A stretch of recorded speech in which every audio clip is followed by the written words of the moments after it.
Let's bring him on. It's Tim Heidecker, everybody. Tim Heidecker, everybody get this round of applause there, huh? Thank you. Thank you very much. How's everybody doing tonight, huh? Let me hear you. Thanks for having me, Doug, in Denver, D&D Joke Center. It's a great night. I'm so happy to be here for everybody. It's Valentine's Day tomorrow, so... Has anyone seen here the big snow they're getting out there in New York? Geez, 10 feet of snow. Come on. That is a lot of snow for where that is, but they usually get that kind of snow. Anyway, so how many people here? I think there's sort of a defining line between, you know, you're either this or you're that. So like you're a Democrat or you're a Republican.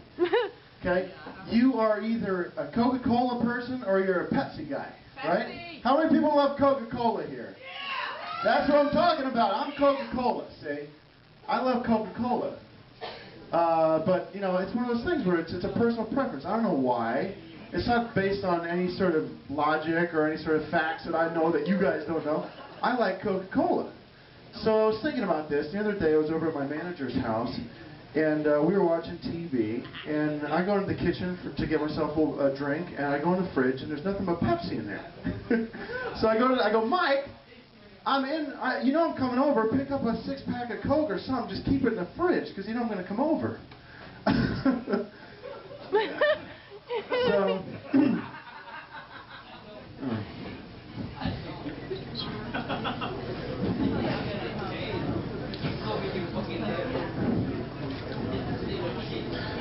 and it's the other thing is, when you go to a movie theater, you go up and you go to the concession stand.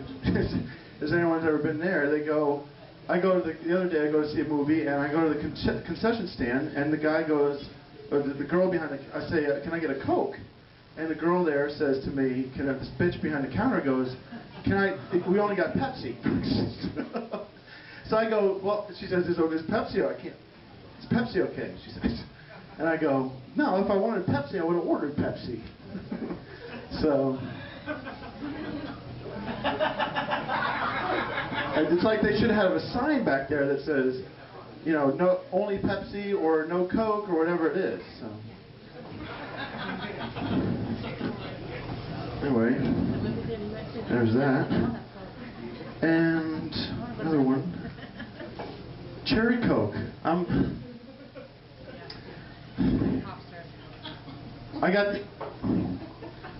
First of all, how many people here have even had a cherry before? A real cherry. Right? First of all, it doesn't taste anything like, if you drink cherry Coke, it doesn't even taste anything like cherries in the Coke.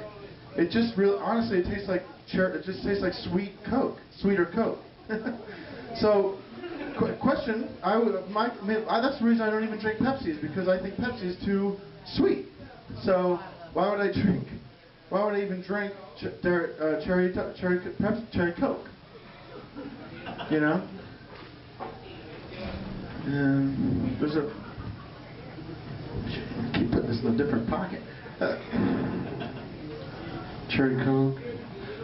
So, like everything else, every other week there's a new soda going on. And then what was this week's? Sierra Mist.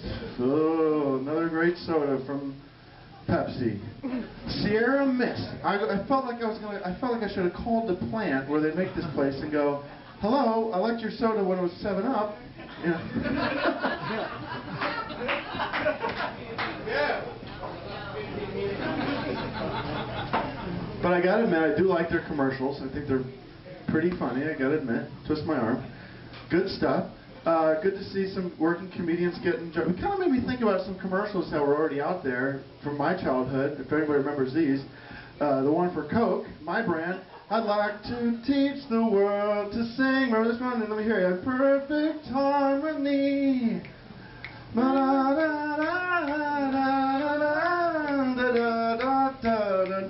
Thank you very much, ladies and gentlemen. Good night. Thank you. Tim Heidecker, everyone. Woo! Thanks a lot. Obviously, things went pretty well last week. Check my note. Well, so Valentine's Day was last week.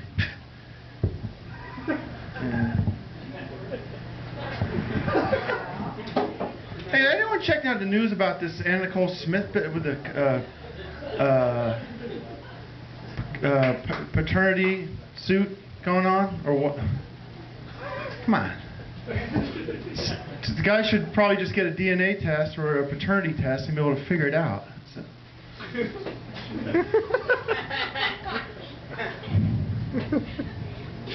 Okay, so basically I feel like there are two different kinds of people in the world. You know, they're sort of like being a Democrat or Republican. Basically, you're either a Coke person, a Coca-Cola person, or you're a Pepsi guy, right? So I'm a Coke person. I like Coca-Cola. Anybody? How many people here like Coke? Woo! Awesome. I don't know what it is. I don't think it's some sort of, you know, it's not some logical reason or anything. It's just a personal preference. I like Coke. I just think it tastes better than Pepsi. So, anyways, so the other, like a week ago, I was at my manager's house, and I go into the fridge to get a snack, or to get a drink, that is, and he got nothing but Pepsi in there. So I go, Mike, I like Coke. Just keep some Coke in the fridge for when I come over. So, anyway.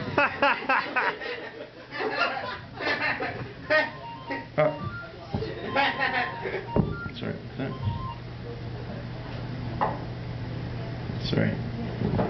And then I was at a movie theater a week ago, or this is a while ago, but it was a week ago.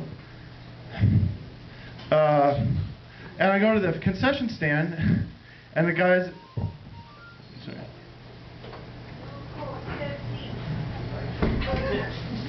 Bring it on. And I say to the guy, "Do you have?" I say to this bitch behind the counter, I'm like, "Do you serve? Can I get a Coke?" And she goes, "Is Pepsi all right?" I'm like, "No, if Pepsi was all right, I would have said Pepsi. I would have asked for Pepsi if that's what I wanted."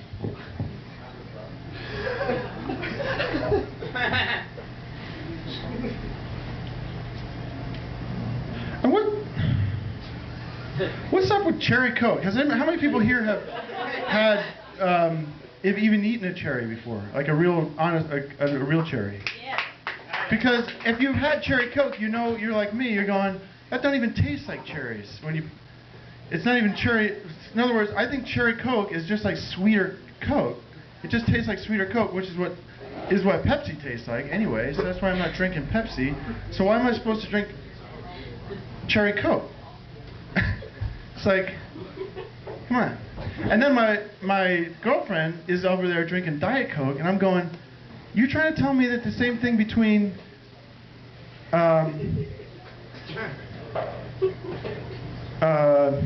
sweet and low is the same as sugar, but it doesn't taste the same. So, oh yeah, I get a couple more. And of course, we all know every week there's a new soda they're trying to sell to us. He's trying to shove down our throats. This week, what was it, everybody? Sierra Mist. And I know. And I felt like calling the guy I felt like calling the factory and going, yeah, maybe I liked your soda better when it was 7-Up. Woo! Thank you. Anyway, but I do like those commercials for Sayreville. How many people have seen those commercials with Michael Ian Black and some of the other guys? Everything's cool. It's cool stuff. It kind of reminded me of some of those other commercials I remember from growing up as a kid. This brand that I used to love, Coke, a great commercial for Coca-Cola was, I'd like to teach the world to sing in perfect harmony.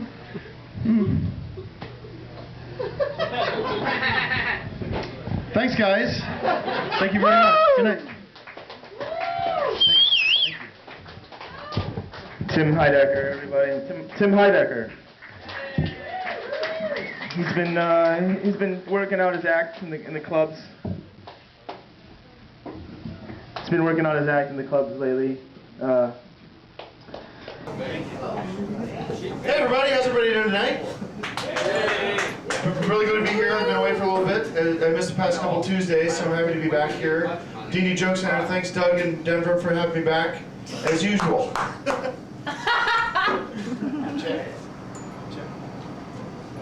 On-off switch. Oh, there we go. I just want to start with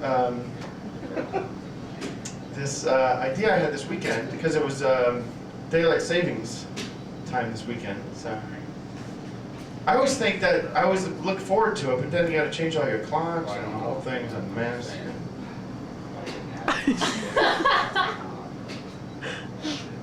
So I've been doing some traveling. I'm gonna take this off the thing and get loose with you guys. Yeah. Good idea. I've been doing some traveling. Went around New York. I was just kind of all around the country the past couple weeks. And I stayed at a lot of hotels. One thing I noticed was you go into these rooms, I feel like somebody should tell the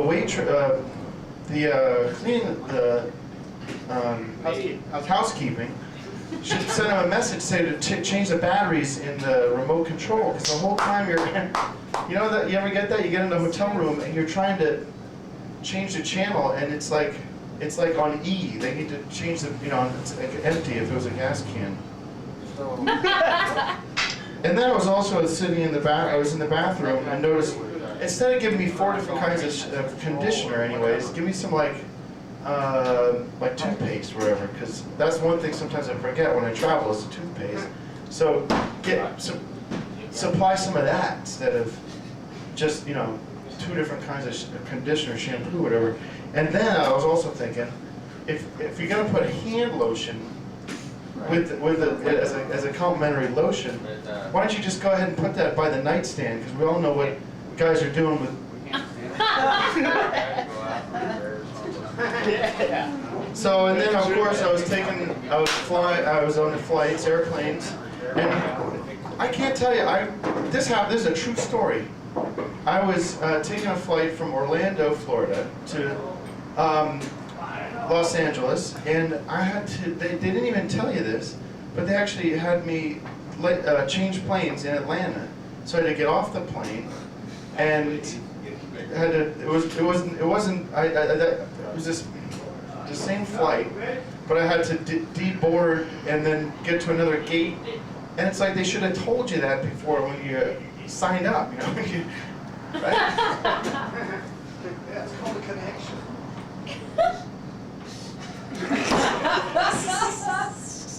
But the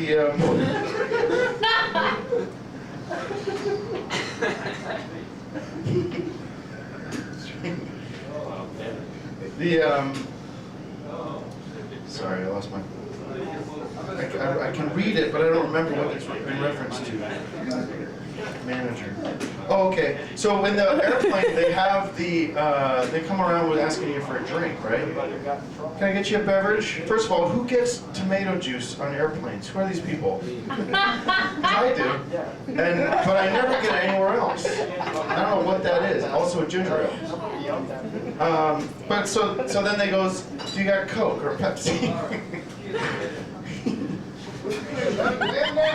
It's funny. It's funny. Let me start again. This is good. Because it happened today. That's what's funny about comedy is this stuff actually happens. So the guy coming down the stewardess, she says, would you like Coke, right? And I go, yes, why not? She said, would you like Pepsi? That's what the joke is. And I go, no, I want Coke, because I'm a Coke man. In other words, I feel like there's 2 different kinds of people here in the world. You got your Coke people, and then you got your Pepsi people. In other words, they're like Democrats, Republicans. I don't know what it is, if it's a personal choice. It's not. There's nothing based, you know, there's no reason for it, but I like Coke. And it's like this, thank you. Who likes Coke? Anyways. Well, this reminds me of this funny story. I was at my manager's house about a week ago, and he goes, I'm over there, and he knows I like Coke, so he goes, go in the fridge, get yourself something to drink. I open the fridge, there's nothing but Pepsi. And I go, Mike, you know I like Coke, so just keep a six-pack of Coke in there. And that worked better a couple weeks ago. I don't know why.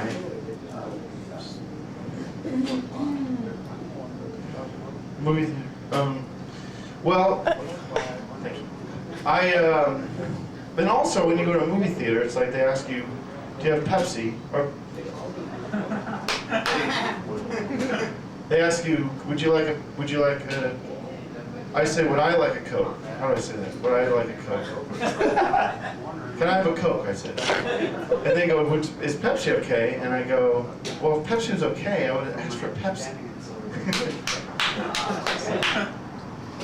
And finally tonight, I was watching, there were some commercials for the Sierra Mist, which, I don't, you know, it's like, hello, I think I would have, oh, the Sierra Mist, what the heck? I felt like calling the plant and saying, hello, I liked your soda better when it was 7-Up. Oh.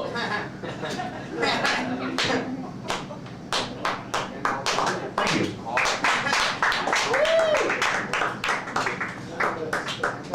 That's it? Thank you.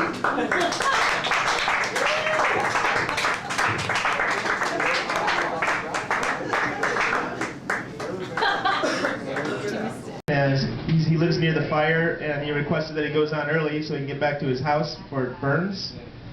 Let's bring him out, Tim Heidecker. Thanks, Doug. Thanks, Denver. D&D Joke Center. How's everybody doing tonight? Yeah, let's hear it. Let's get a little energy back in the room.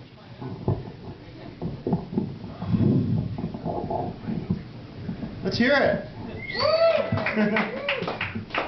How about this? Mother's Day. Mother's Day is coming up on Sunday, so we got. I sent my mom a set of flowers, a dozen of flowers today. So.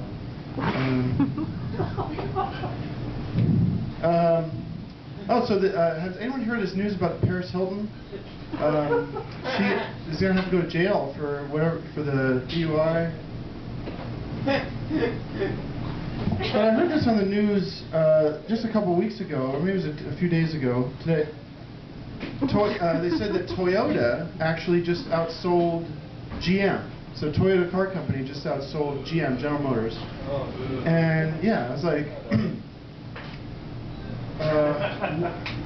there was this. Well, when I was a kid, my dad sold Fords, right? So when he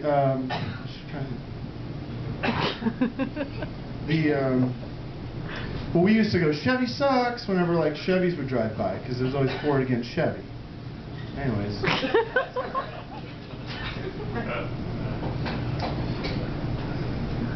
But Toyota got these Priuses, the hybrid cars. How many people would drive a hybrid car?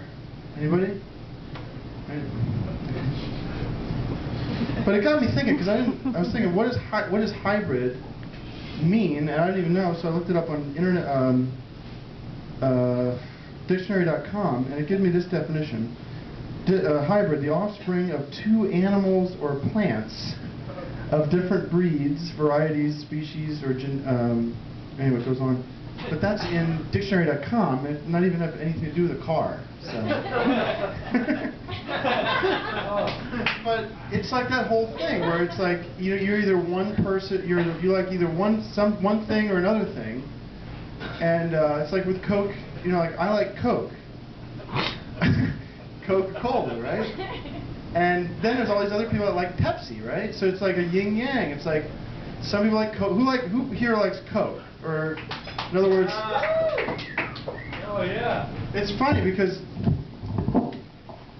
I was at my manager's house a couple weeks ago, and he it's crazy because he knows I'm coming over, And I go into and we're watching TV, and I go into the kitchen to get a snack, and I go in the fridge, and there's nothing in there but Pepsi. And I go, Mike, you know I like Coke, so why don't you go and get some Coke if you know I'm coming over?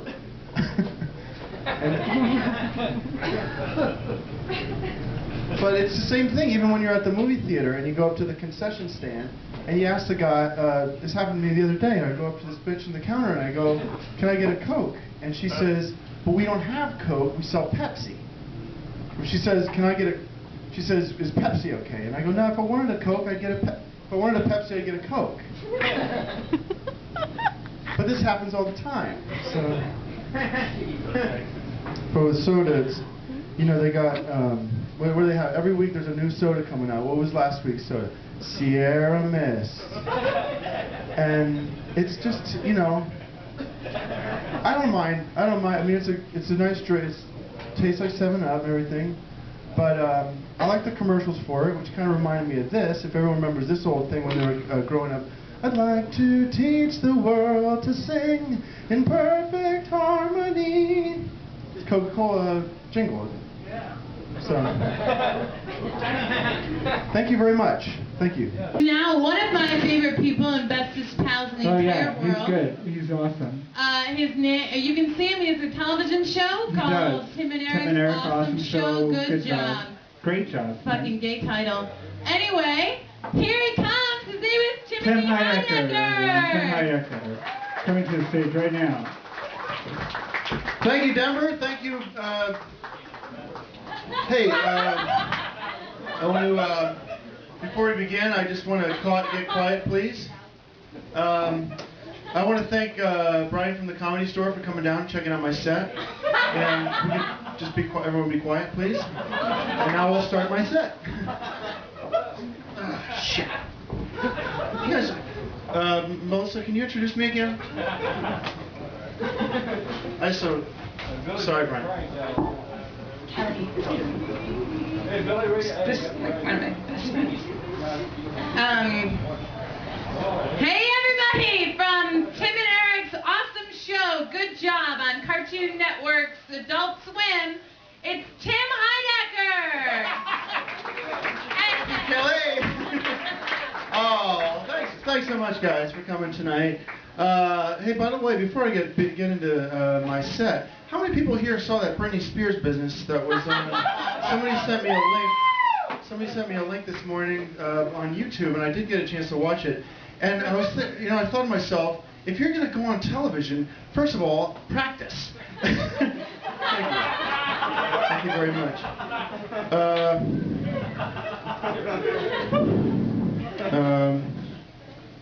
Okay. So tonight, I know today's, well, sorry.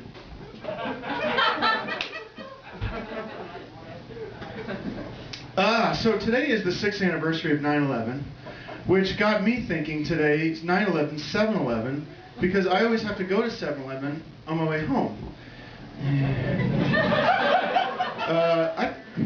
The first question I had was, this is a 24-hour store? First of all, how do they even get it cleaned? In other words, if a store is going to be open, if a store is open until a certain period of time, at some point you got to close it down just so you can clean it. So, but I was in there the other day, 7-Eleven, and this asshole behind the counter says to me, first of all, he's Arabic, right? So first thing I say, I got to buy cigarettes for my wife. And I go up and I say, can I get a pack of Marlboro Lights? And he says, what kind of cigarettes do you want?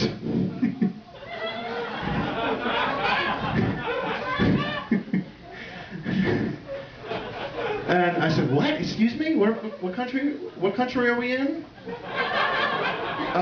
But it sucks because there's tons of problems with 7-Eleven.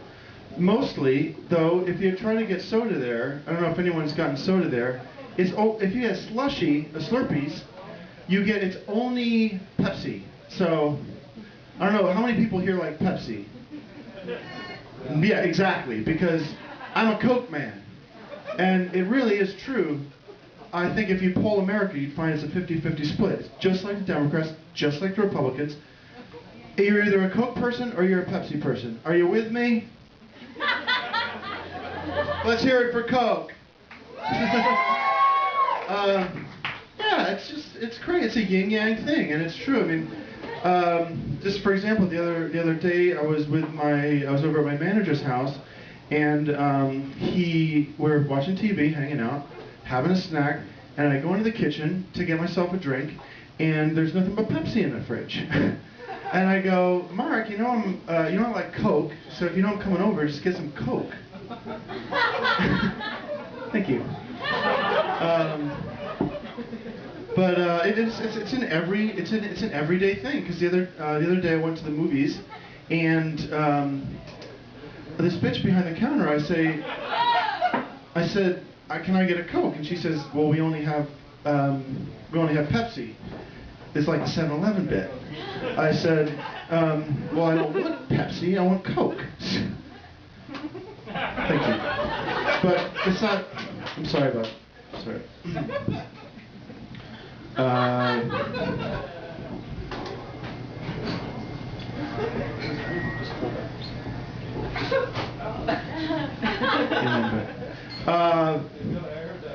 Anyway, I don't want to talk your ear off about soda, but there is one more thing I want to talk about is, it's like every other week they come out with a new soda, right? What was last week's, or what was the recently's?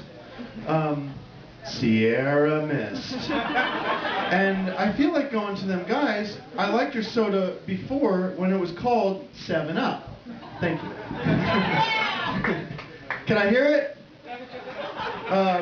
But anyway, I think the point is, I love Sierra Mist ad campaign with the comedians who I respect, who are in the commercials, and I wonder if it would have been better if there were more commercials like that for soda. For example, if everybody remembers this one from the 1970s, and it went like a little bit like this. I'd like to teach the world to sing in perfect harmony. This is for the 9/11 survivors. And all the world can sing the song in perfect harmony. Thank you, ladies and gentlemen. Good night. Thank you.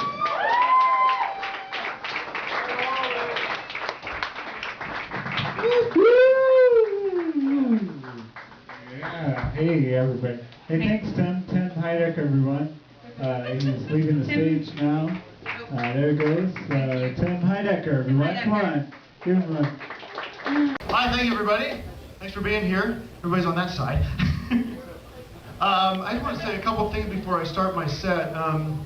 Just to the promoter or the guy that set up the show up, it's probably not a good idea to have a half hour of music of up-tempo, popular, crowd-pleasing music before a comedian's going to go on, because it kind of ruins the atmosphere or it ruins the energy in the room. So that's not for you guys, it's for the promoter. And also, it wouldn't kill you to put some water backstage, because it's backed up about a half hour. So that's a note for you. Also, I want to thank Chris from the Comedy Store for coming out tonight. I hope he's still here. Chris? I was supposed to go on at 9:45. It's now 10:15. So if Chris, you're not here, then we'll rearrange. I'll call you in on Monday. If you're not here. Okay. A couple things. When my manager said I was going to play Spaceland, I was not surprised after seeing that last band, because that was seriously from outer space.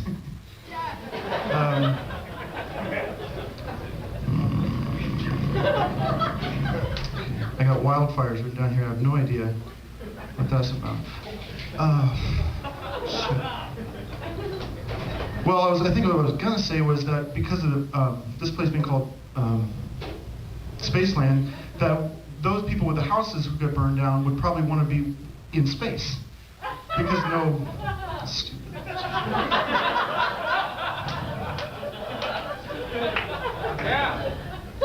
Okay. Okay. The politics season is coming up, or is up, so soon. And it seems like all these people are running for president, which every day is a new person. I just heard this one was Hillary Clinton running for president. Come on, a woman president. And how convenient that this week is Halloween, because trick or treat, I say trick. for her, because she's a dirty trick and women doesn't do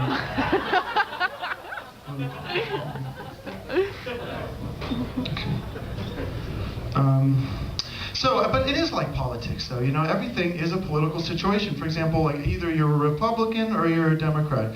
And it's the same for everything, for food, for drinks. For example, with soft drinks, soda. You're either a Coke person or you're a Pepsi person, right? Because I am a Coke person. How many people here like Coke?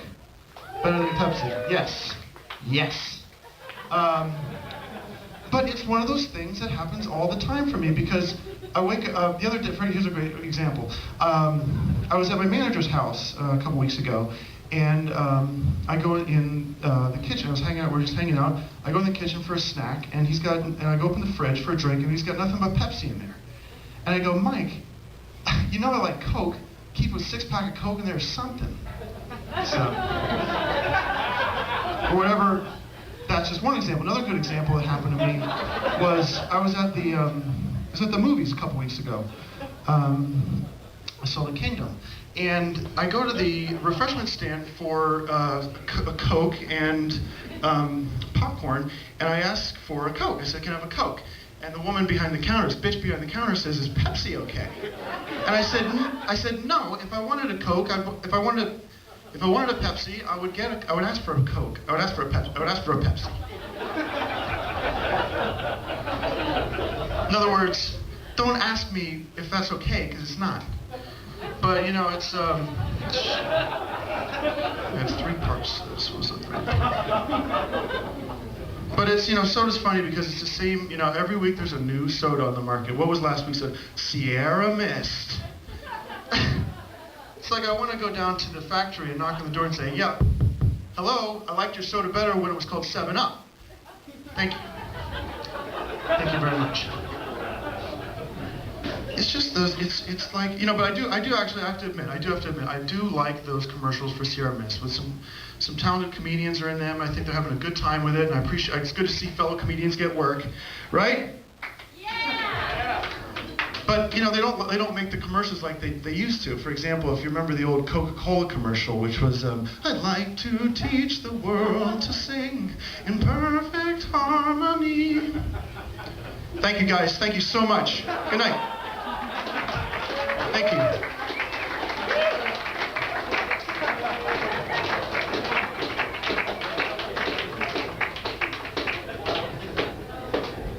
Right now, the guy said I had 5 minutes and I didn't see a light, so I apologize, and I got nothing else. But I'll be happy to work on some stuff, and maybe next time you guys come out and see me.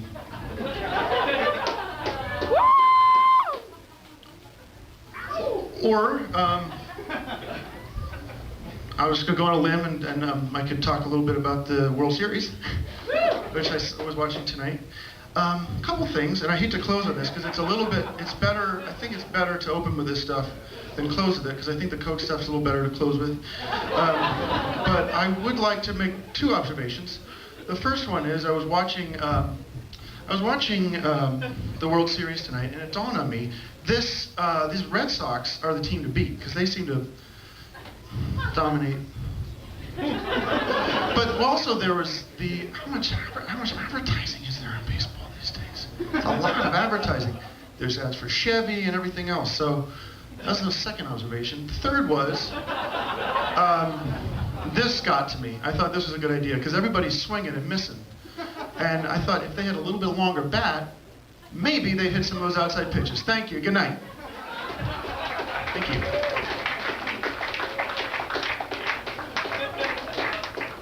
As one more thing. Sean Penn should keep his mouth shut. He doesn't know what he's talking about. God bless him. Thank you.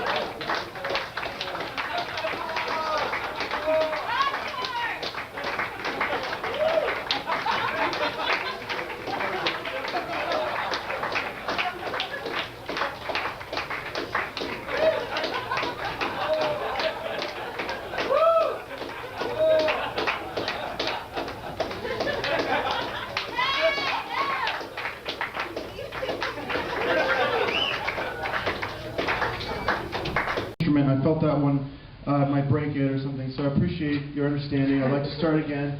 I'm used to playing comedy clubs. This is new for me to play Largo. On the way over here, I was actually trying to think of something clever to say about the word Largo, or some, make a joke about the place I play in. I like to do that when I do stand-up.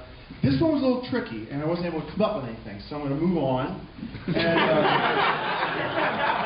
I want to dwell on that. Ironically, though, this is something interesting, not necessarily funny, but interesting. I was in a band many years ago, a rock band, and we had a song and an album, a self-titled album, where the album was the first song on the album, and the album was Theater of Magic. So, coincidence or irony? Alrighty, a couple interesting things I just want to bring up. First of all, thanks for having me tonight. And what the heck is up with the iPhone? The new iPhone came out today, not today, last week, earlier this week. And it's funny, I go to the iPhone store, the Apple store, and I go to the guy, I say, I'll take the new iPhone, and can I get the glasses with it? And he said, what are you talking about? I said, the iPhone 3D phone. And he said, yeah, it's Apple 3G.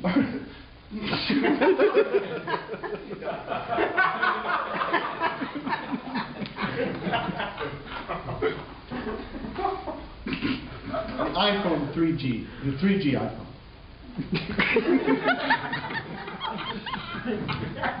Anyhow, this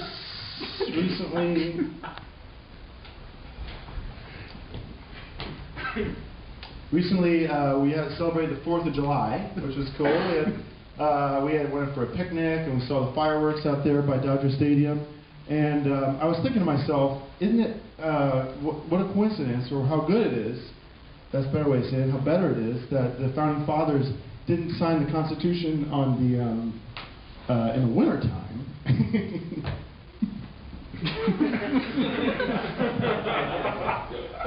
Because of how cold it would have been. They couldn't go to fireworks. Couldn't have fireworks.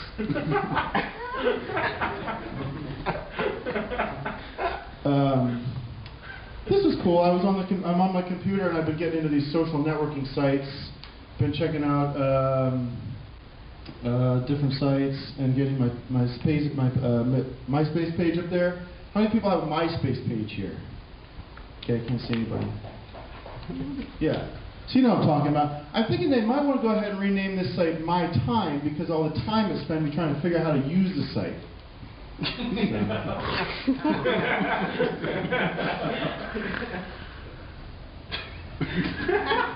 So the presidential elections are coming up. Pretty interesting stuff. How many people here are planning on voting in the elections? Okay, a couple of you guys. Cool. You know, it's so funny. America's so funny. You got the Democrats, Barack Obama, and John McCain, the Republicans, and it is like one of those sort of yin-yang things where it's either you're a Republican or you're a Democrat. Am I right? And it's a little. Thank you. It's a bit like, in my mind, it's a bit like Coke versus Pepsi. I don't know how many people here. I personally prefer Coca-Cola. Am I right? Can I hear you? Yeah. How many people here like Coke? Let me hear a round of applause. It's just one of those things. You're either a Coke person or you're a Pepsi person. Which reminds me of an anecdote that happened to me a couple weeks ago. I was over at my manager's house, and we're watching some TV, and I go into the fridge, go into the kitchen. Start that again. Reminds me of a funny story that happened to me not too long ago. I was over at my manager's house, and I go into the kitchen to get myself a drink, to get myself a snack. And I go into the fridge, and he's got nothing but Pepsis in there. I say, Mike, come on, you know I like Cokes. Even if you put a six-pack in there, for if you know I'm coming over.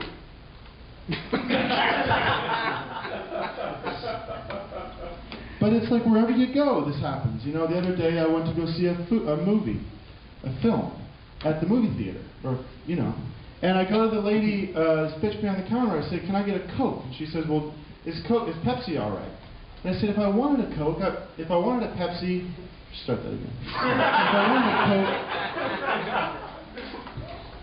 I go to the movie theater the other day, and I saw that there was and I wanted to get a Coke. So I said to the bitch behind the counter, I said, can I get a Coke? And she says, we don't have Coke, we have Pepsi. Would you like a Coke? Would you like a Pepsi? And I said, if I wanted a Pepsi, I would have asked for a Pepsi. But anyways. But you know, soda's so funny because every day there's this. They're trying to con you with a new product. What was it the other day? Sierra Mist. And I feel like maybe they should have called up the plant and said, "Hello, thanks. I liked your product better when it was 7-Up."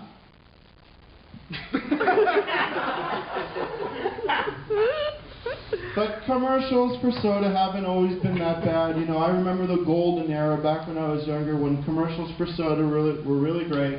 I hope you guys remember this one. I'd like to teach the world to sing in perfect harmony. Thank you very much. Have a great night, everybody. Just trying out some new stuff. Mike, if you're interested, we'll talk after the show. He's still here. There's some other acts tonight. Boy, it's cool being here. I was driving over here and I thought to myself, comedy at a cemetery, probably not the best idea. But there are a lot of movies on the posters of the movies up here. You got The Exorcist up there. It's a cool movie. Godfather. Apocalypse Now. Marlon Brando's in that movie here. Shampoo. Clockwork Orange.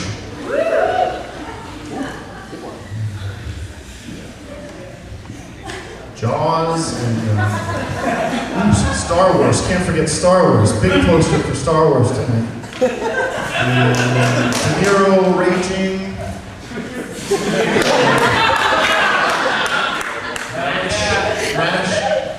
Mash Dan. Prisoner, I don't know what that one was.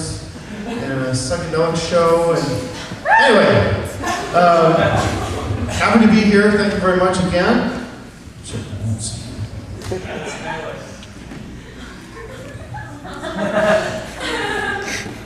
Just a quick note to the guys running the show. I know this is your first time here, but it'd be helpful to just let me know about the drink tickets when I got here, because I had to talk to the bartender, wherever she is, about setting up. I had to explain to her that I was in the show. If you just give me drink tickets, I can just give her the drink ticket. I don't have to explain that I'm a comedian or anything. How many people have been watching the Democratic National Convention? It's interesting. My eyes have been glued to it, actually. Couple points that I took off of watching the convention the past couple of days.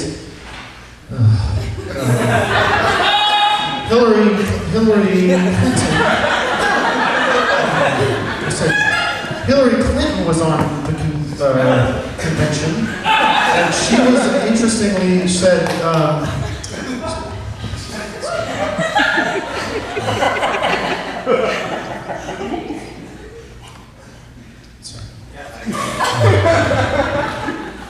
She said that she was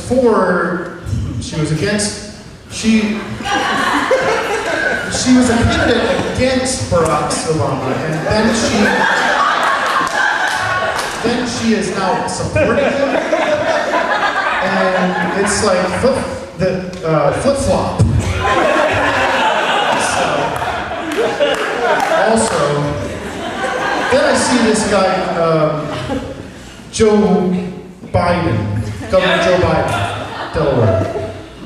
He comes out and gives this speech where if you happen to notice, when he was running for president, he was against Barack Obama. No, I'm serious. He was against Barack Obama. And now, 360 degrees, he's his running mates. And it's like, you know, it's sort of like the,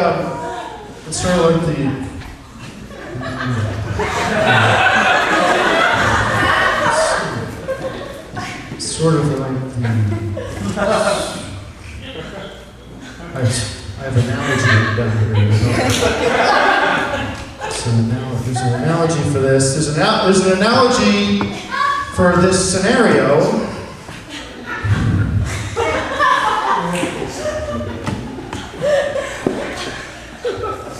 It's as if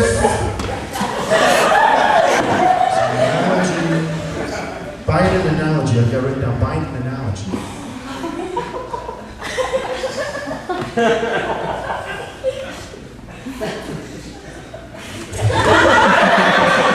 you had a car, if you okay, here you go. If you wanted a, if you wanted to buy a car, and you knew what car you wanted, and you bought and you got the car, I don't know, forget it. Mike, are you still? I don't know what it looks like, so. But you know, it's funny. It's like, politics is like everything else in life. I feel like it is like, you know, you either are black or you're white, or you're a Republican or you're a Democrat. And for me, it's always funny to think about in these terms. Either you like Coke or you like Pepsi, right? For instance, how many people here like Coke, Coca-Cola? How many people? Let's hear it. Right. How many people like Pepsi? Not so much. I personally am a Coke guy, and I really do think that there is a difference. For example, but it's funny because I like what I like, and I'm not going to apologize for it. But I tell everybody I like Cokes, but some people don't listen. They got earplugs in their ears.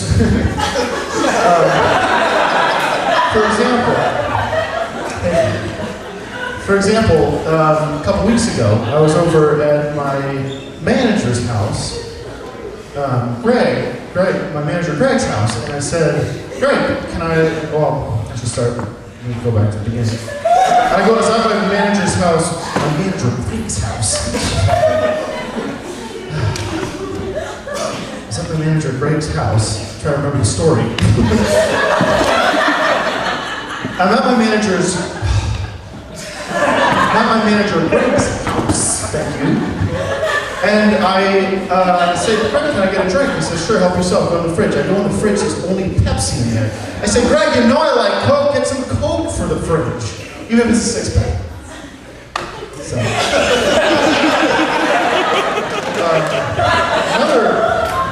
Another good example is, I'm at the movies the other day,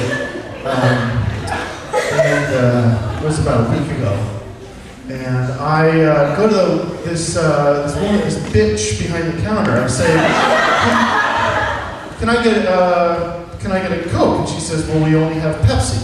And I said, well, if I wanted a Coke, if I wanted a Pepsi, I would ask for a Coke. If I would ask for it, I would ask for a Pepsi. I said, if I wanted a Pepsi, if I wanted a Coke, I would have asked for a Coke. I'm sorry, I'm filming this tonight for my reel. I hope you don't mind. Do you mind if I try that just one more time just so I can get a clean take of it? Everyone just pretend like we're just still in it. So the other example is I went to the movies the other day. And take two.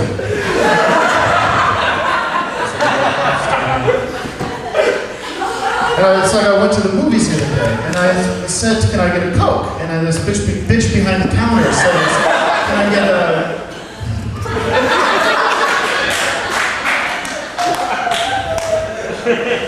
So I went to the movies the other day, and I asked for a Coke, and this bitch behind the counter says, we don't have a Coke, we got Pepsi. And I said, if I wanted a Coke,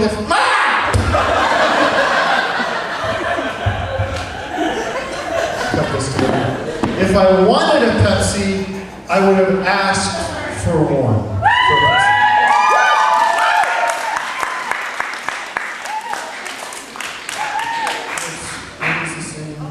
But it's always the same. But every week, the Pepsi company, or the Coke, or the soda companies are bringing out a whole new line of sodas. They're trying to con us. They think we're idiots, right? What was last week? Sierra Mist. Come on. I feel like going down to the plant, knocking on the door and saying, hello. I think I liked your soda better when it was called 7-Up.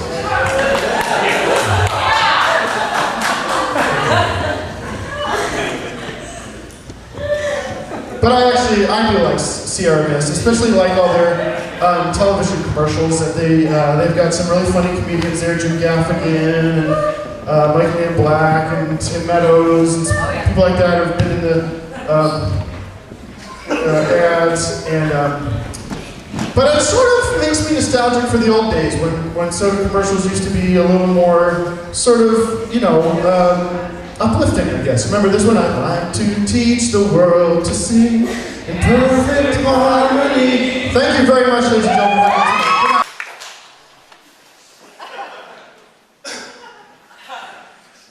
Thank you very much, folks. I want to thank Eli from ComedyCentral.com for coming out tonight, if he's here. On the list. I did a showcase 2 weeks ago that he was at and asked to see another one of my sets, so he's here tonight.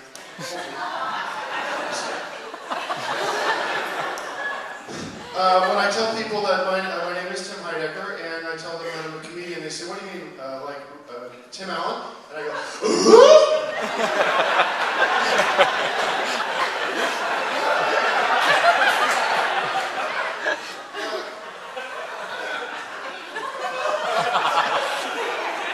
How many people hear about this? Did you hear that the Obama is going to be on The View tomorrow? Did you guys hear this? Our president is going on The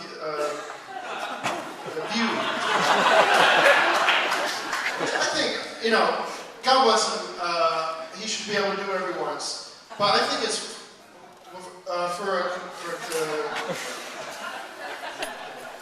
for a president shouldn't be able to get paid to go on TV. I mean, that should be a big no-no, and they should make sure, I don't care if it's a talk show or a sitcom or whatever, that should be, it's sort of like, it's like when, I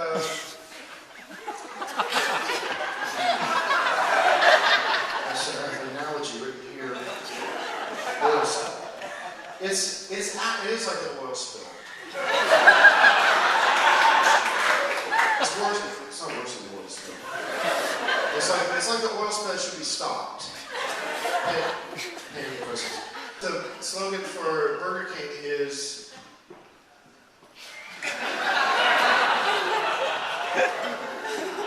do it your way, or something like that.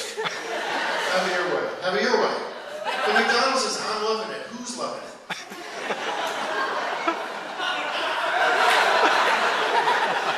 Back up because I had a thing about movies I wanted to get chunk in on. Can you pause? My friend is recording the show and I don't want him to get some of the bad bits. I love back up to the vampire shit. I love vampire movies. I love sci-fi. But here's the thing about me: I love Star Trek, but I hate Star Wars. Hi, my name is Mark, and I am introducing the next act. He is a good friend of mine. He's been here a couple times before, and he's kind of changed his setup a little bit. He's evolving as a comedian, and I think he's gravitating more towards the intellectual and thought-provoking. Please give it up for my good friend Tim Heidecker. Hey everybody, how's it going, huh? All right, can I hear somebody from the one on the left? How about on the right? Hey, happy Easter, everybody. Can I say that, by the way? Can I get away with that right now? Can I say Happy Easter? Is anybody going to get fucking offended if I say Happy Easter right now? Is the thought police going to come and take me away? Take me away, thought police! Not going to let you do it this time because you can't get, there's some rights that I get to hold on to. So Happy Easter. Doesn't that feel good to hear somebody say that for once? Happy Easter.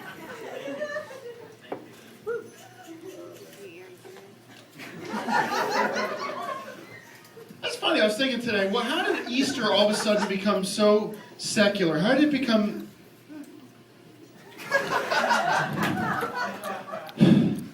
How did it become so much about eggs and chocolate and Easter bunnies? It's all these government bureaucrats who get involved and start messing around with our traditions, Christian traditions. I almost imagine a scenario where it's, you know, imagine this, some government bureaucrat office in Washington, D.C. Some guy comes in and goes,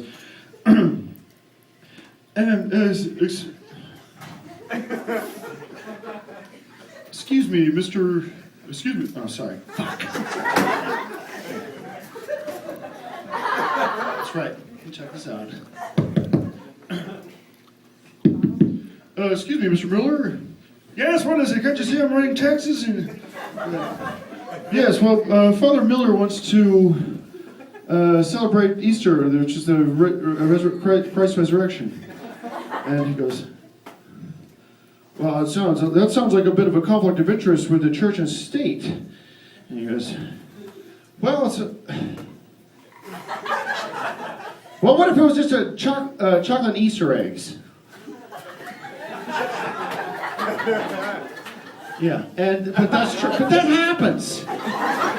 It seriously happens, and people laugh and they think, "Oh, it's not a big deal. It's still my country." But here's my message to the politicians and all the bureaucrats out there: get the fuck out of my face. Stay the fuck out of my face. Stay the fuck out of my life. What do I say? Stay the fuck out of my life. I say to these bureaucrats, stay the fuck out of my life. Can I hear it? Great. It's everywhere I go though. It's like I have a personal. I like to think I have a personal border around myself, and I like it that way. I like who I am. I like my personal property, and I don't like people fucking around with it. Okay? Sorry. Okay? For example, the other day I go to one of these burger fast food places, and I say, "Can I just get a cheeseburger? Can I get a regular burger?" And this guy behind the counter, this fucking dick behind the counter, goes, "Oh, well, we only have veggie burgers." I go, "What?" I said, "Just want a regular cheeseburger with meat and cheese and bun and whatever else is condiments on it." And he goes, "Oh, we only have a veggie burger."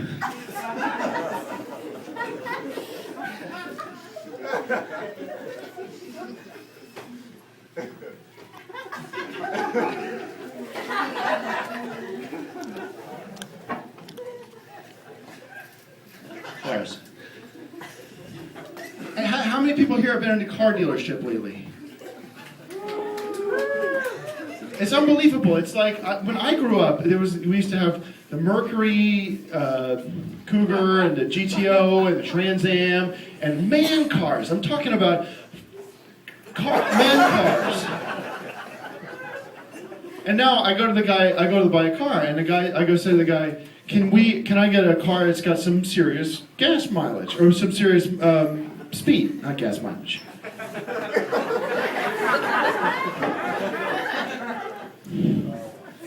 Can I get something that's got some muscle? You know, it's like a race car, like a Trans Am. And he goes, "Well, we only have electric cars." You know, what the fuck is an electric car? And he goes, "Well, the government says we're not allowed to have cars anymore that have power or speed, or you can't go drive fast, you can't go far. With these cars, you have to have electric cars, you have to plug it into your own house." I go, "What?" It's like I want to tell the government, stay the fuck out of my life.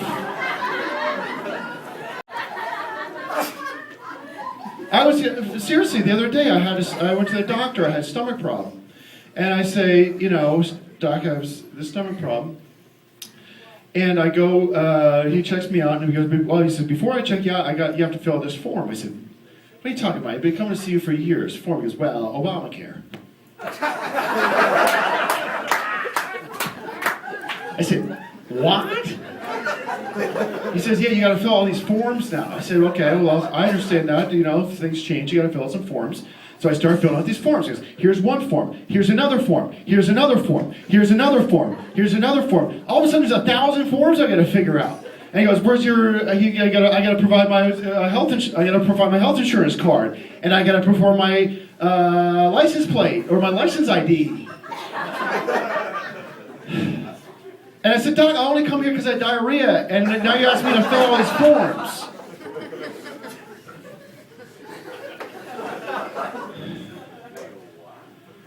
So, Trump. But, I'm recently unemployed. I lost my job. I was working in the biotech marketing field in Orange County for 7 years. And about 6 months ago, I got a call at my desk, and they said, sorry, we have to cut back because of taxes, because all the taxes our company has to pay. So, whatever kind of stimulus that's been going on, whatever kind of government stimulus that's been going on, affected me personally. And I feel like I got to go down to southern central LA or whatever it is, whoever the welfare queens, and say, knock, knock, guess what? You owe me money because I've been paying into your shit for 10 years.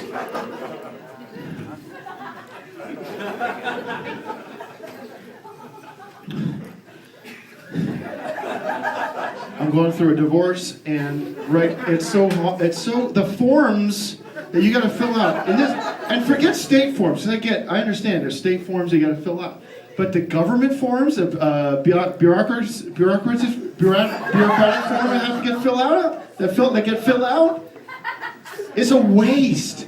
And if you idiots don't understand, you people don't understand that all your tax dollars are going for all these forms to get filled out, and all the bureaucrats that get paid just to look at fill out or write the forms. Get smart. Seriously, get smart and tell the government, stay the fuck out of my life. But so I'm, forms. Everywhere I looked at forms, I was trying to get a job at Remax because I was interested in being a real estate agent. And the forms you got to fill out for that are so much. There's a lot of forms you got to fill out for that too. And I don't think how many people here are interested in buying a home? No? I think, well, trust me, I've done some shows where people want to buy homes. They don't care if their insurance. They don't care if their insurance company, if their real estate agent has filled out all the forms. I asked them. I asked people about that, and they said they don't care about the forms.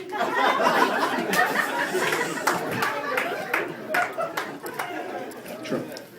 So listen, I got to be honest with you. I know. Listen, I had sort of a wake-up call because I was doing comedy and I was worried about the small stuff. That's that old saying, don't sweat the small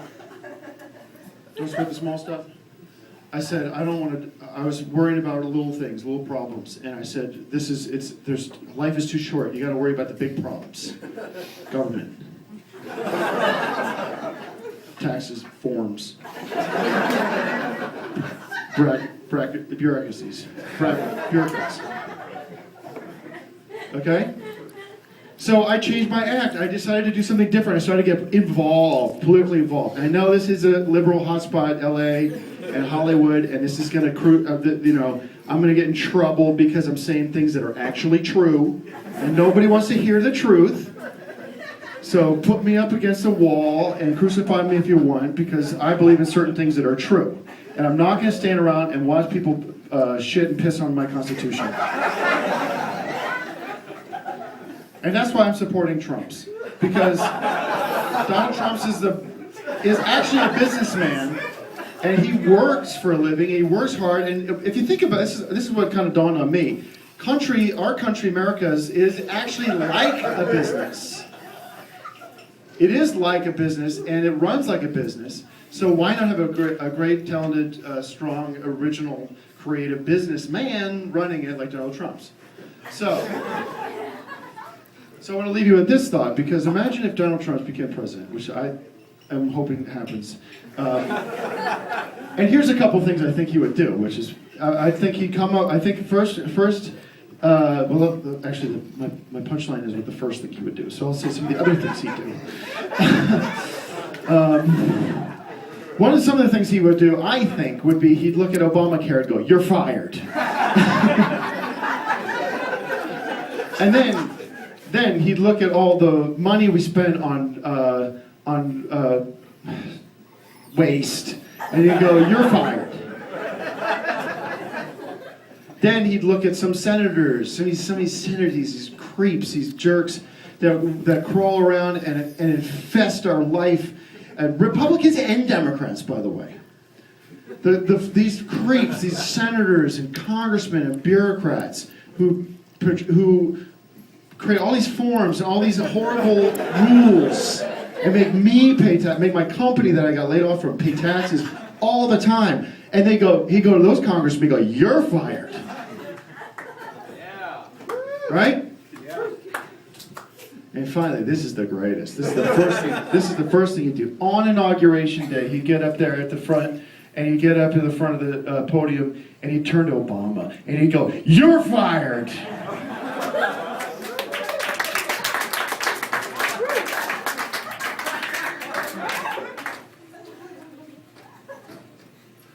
Stay the fuck out of, government, stay the fuck. I haven't seen. I have a few more minutes. I was going to end with a big "stay the fuck out of my life, government, stay the fuck out of my life." Do I have time? So all I'm asking is people to think about, don't just drink the Kool-Aid that people send you, that people serve you in Washington. Use your own thoughts and use your own mind and send a message to government. Thank you guys very much. Good night. We got a couple more minutes here. What do you think about tonight? Shut the fuck up! I've been putting up with you the whole fucking time. I've been putting up with you the whole time, and I'm trying to have fun up here, and this whole crowd's trying to have fun, and you're fucking ruining it for me and the whole fucking room. So get the fuck out!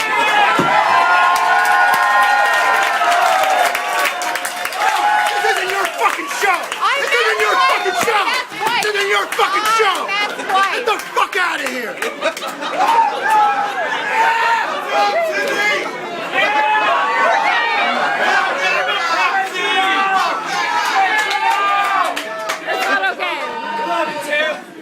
You guys, Tim is still sensitive. I mean, he's a creative artist. He's got high on cocaine. I can't substantiate that. You can send him a message on his Facebook page and see if you get a response. We can just take a few moments. Shut up! Poor jerky mallet! Show your tits! You guys, this is... He's a real man.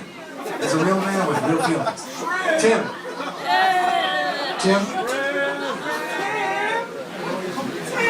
More jokes, I want to talk, and I want to be able to do it without people saying Okay, just let me see what happens. What's your problem? That's for just full quiet. Okay, everybody, I just talked to Tim privately, and he would like everyone to just be quiet for a couple minutes. You guys think you can do that? Just bring it down. Let's just kind of give everyone personal space. The girl with the video in the front, it's cool. You're good. I worked it out with Tim. All right, ladies and gentlemen, for the third time tonight, Tim Heidecker.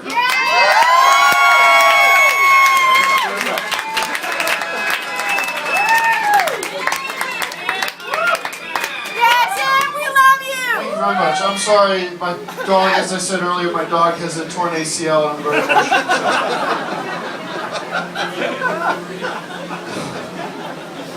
Oh, here's why I hate Obama.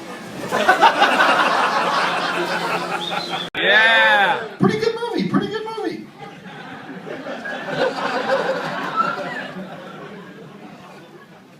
And I wanted to get a drink, so I went up to the concession stand and I said, "Can I get a Coke?" And this bitch behind the counter says, "We don't have Coke, is Pepsi okay?" And I said, if I wanted a Coke, if I wanted a Pepsi, I would have asked for a Coke. I would have asked for a Pepsi.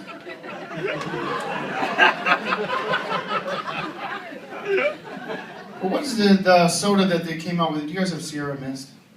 No. You just ruined the whole thing by doing that.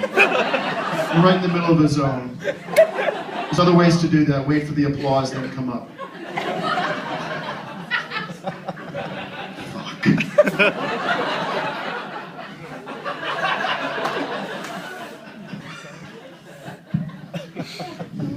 Where was I?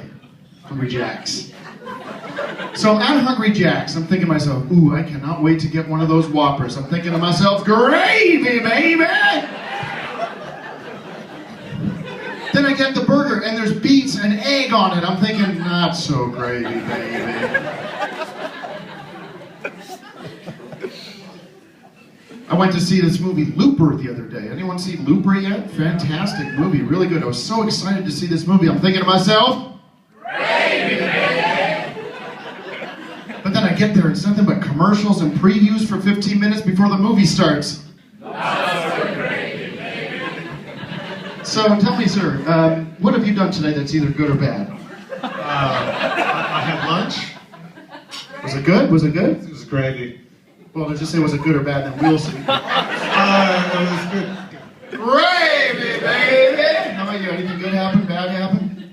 I've been working in a new job. Not so. Was it a good job?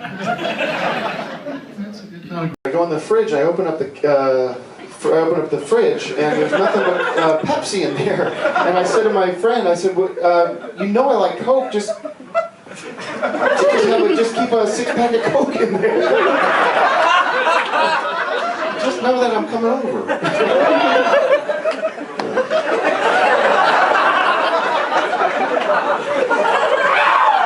Not going to be, I'm into a storytelling chunk. It's not going to be a bunch of one-liners like you're used to, so.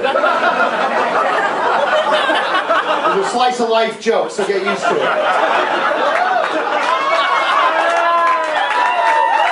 Now, these are things that happen to me, okay? They're not going to be, they're going to be just, I'm enjoying hearing the storytelling like Cosby.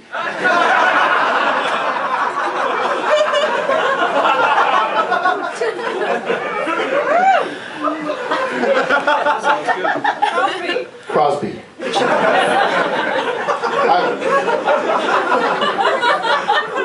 I'm totally off my game now because of him. It's a dirty look. Yeah, I don't know why. What's so funny about that? Because it's true, because it happened to me.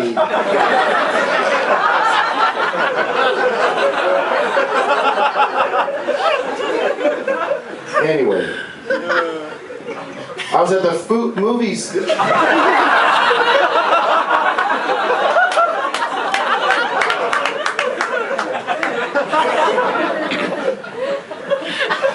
I was at the movies the other day. I'm actually taping this, and I want to use this joke for a specials back in the United States. So this is kind of an important moment for me. So if you would please let me do what I do and stop giving me that fucking look.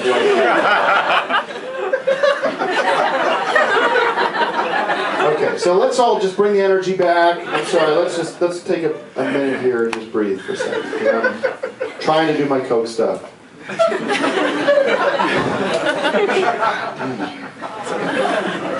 Just put your head down if you're not going to be a part of it. Can I get a Diet Dr. Pepper up here as soon as possible, please? Okay. At the movies. Here we go. At the movies. Here I am, at the movies. So back it up, back it up. Super Bowl manager. Okay. Here we go. Coke! Fuck you, man. I am trying to get into a fucking zone. This is being recorded. And we'll just get absolute silence right now, absolute silence, and I'll pick it up with an actual countdown for this next chunk. Here we go. 3, 2, 1. So I was at the movies the other day, and I guess there's no reason why anybody would laugh at me.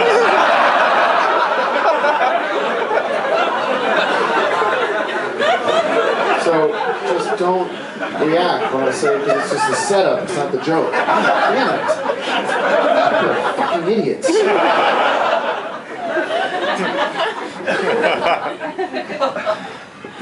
3, 2, 1. I was at the movies the other day and I saw the movie Looper. This is a good one. So I was at the movies the other day and I saw the movie Looper, and I go to see the to get a drink at the cash register.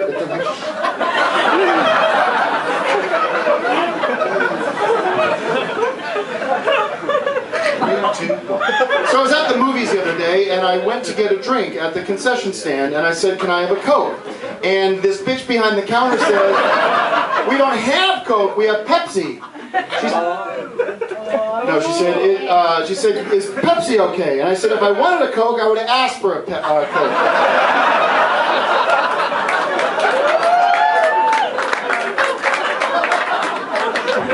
Hold on a minute. 3, 2, 1. I was at the movies theater. What movie? 3, 2, 1. So I was at the movies the other day and I saw this movie Looper. And I went to get a drink from the concession stand and I said, "Can I get a Coke?" And this bitch behind the counter says, "Is Pepsi okay?" And I said, "If I wanted a Coke, if I wanted a Pepsi,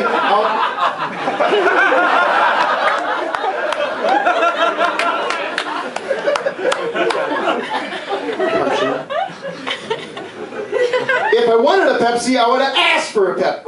But this guy, he just changes the rules on what it means to be a bad president. And he's gay, and he's and he's a Muslim, and he's not even from America. So.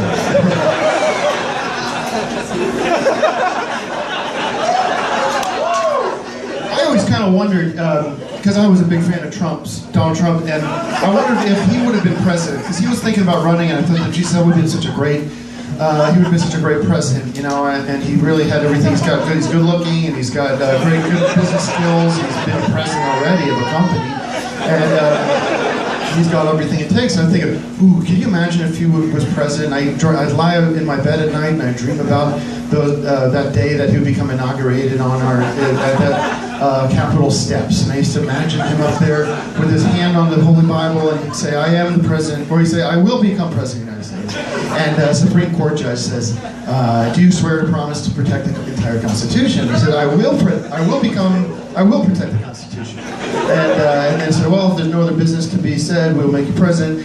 And Obama's sitting over there going, "What did I do wrong?" "You fucked everything up. You fucked up the whole country." That's what you did wrong. Of course, Trump doesn't say that though. He's smart. He looks at him and he goes, "Before I become president, there's one last order of business for me to do." And he turns to Obama and he says, "You're fired."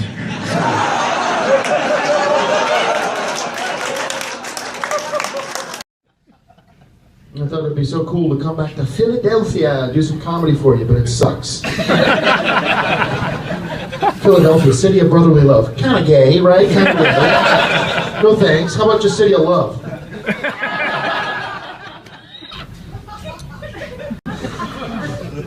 I don't know why I do what I do. I put myself in this position where I've convinced my friends that I can do this. I asked them over and over again to support me. I asked them to look me in the eyes and tell me if they think I'm good. They think I'm a good person. They say yes, and I know they're fucking bullshitting me. But I have to do this. It's the only choice I have.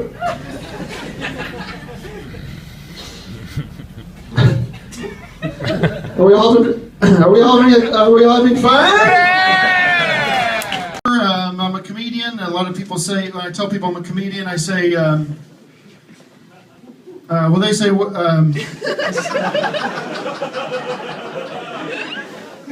they say, what do you mean, like Tim Allen? I say,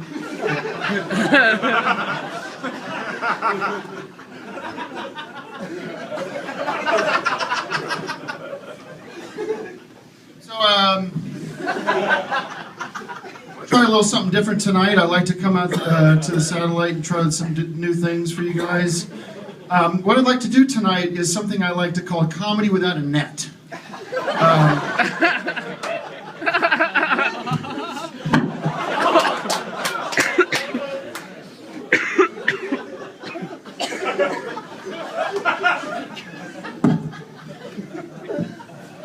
that. So the way Comedy Without a Net works in my mind is it's completely improvised comedy. It's spur of the moment ideas, thoughts. Turn it off, please.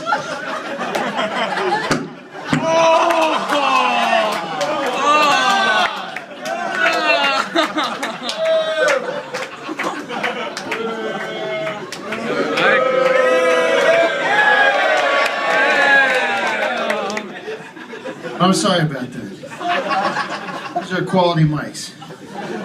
So listen, I'm going to try this tonight. I've never done this before. I always work on my material a long time. I work hard to make you guys laugh. I know you guys paid money to come here, and it's important that you guys have a great show. So this is Comedy Without a Net. I'm not going to rely on my material. I'm not going to rely on jokes. I'm going to work sort of just off the top of my head, ideas as they come to me. I'm going to improvise. I'm going to ad-lib ideas as they come, as I think of things. And I'm also going to talk to you guys. I'm going to get to know you guys a little bit. We're going to have a lot of fun here tonight. And I'm going to use some of your life, which is going to be interesting, to find out. It's going to help energize the night. And it's going to really sort of... You're going to say, well, how's he doing all this? Is this some kind of script that he's memorized? No, it's going to be completely improvised, made up on the spot. Ad-libbed. Chair. Okay. All right. Can I get a little more volume in the microphone, from the microphone? And just turn the microphone, thank you, is that good? And a little more in the monitor here, just a little bit more in the center monitor, please. Stop, can you turn that off? Just turn the music off, turn it off. Turn it off, that's the next cue that I'm not using, thank you. Before I get into this, I just want to say, I want to thank DJ Doug Pound. Thank you.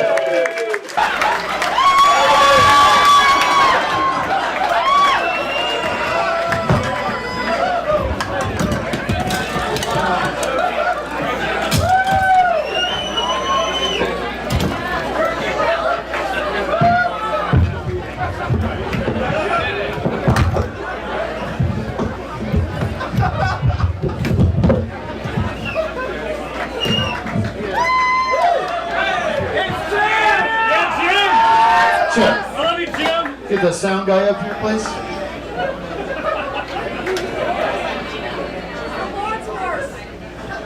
Can I get the sound guy up here, please? Something wrong with the mic stand. Hey, Matt! Matt, get up here! Matt! Get up the stage! Get the sound guy up there now! I'm jumping! Let me try to figure it out.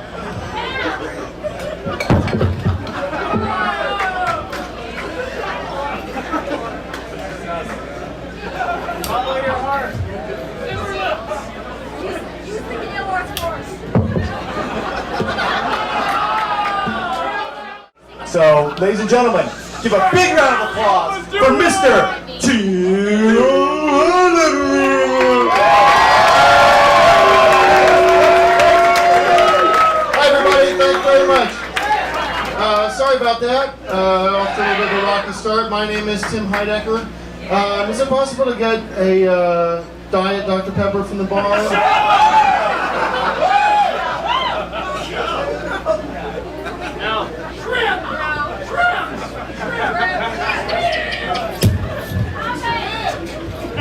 Yes, it is awesome.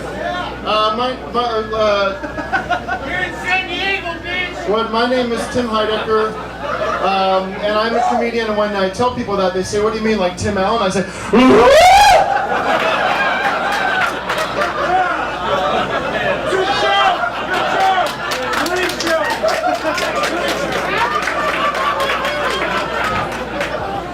this is not a comedy club, this is I guess a rock club, and I guess now it's a movie theater, so we'll see how that goes for this club. I'm not used to this kind of rowdy audience. I'm used to an air-conditioned club. I'm actually used to people sitting...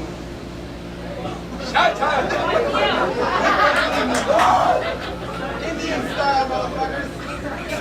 So if everybody wouldn't mind sitting down, we could get the... Rude! On your butt! You're rude! Hey, you are awesome! I was at somebody... Shut up! Respect! Hey. Hey, go away! Use the Lord's force. You're doing great. You're doing great. I was thinking about this club. The name of this club is called Rock the Cosmos.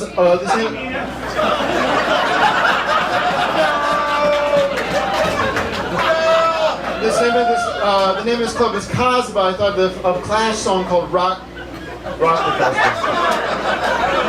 Good job! Great job! How many people hear about this fireworks the other day?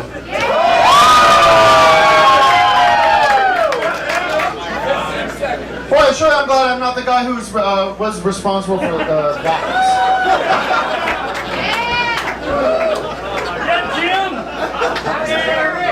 I was driving down here and I walked down past, or drove down past with a beautiful Mormon temple here. How many people are familiar with the Pointy Mormon temple? I thought to myself, wow, I'm glad I'm not, if I was a skydiver, I'm glad I wouldn't be landing on that top of the tip of that. Speaking of Mormons, how many people heard about this Tomcat divorce? I'm not talking about the divorce at the San Diego Zoo. I'm talking about Tom Cruise and Katie Holmes. Interesting. I was thinking because her no pictures.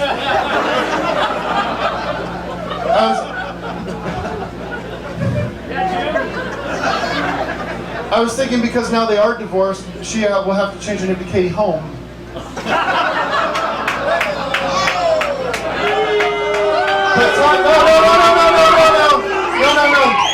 But here's the good news, fellas, because now, or ladies, because now Tom Cruise can start cruising for chicks.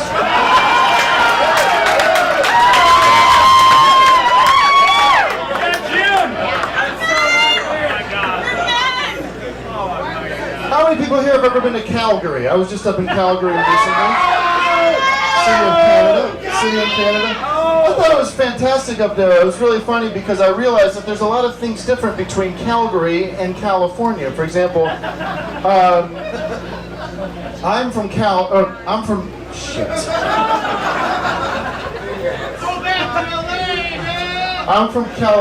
LA, thank you very much. And people from Calgary are I'm from California, and people from Calgary are from Calgary. Up in LA, we have Rodeo Drive. They have a rodeo up there. And thank you very much.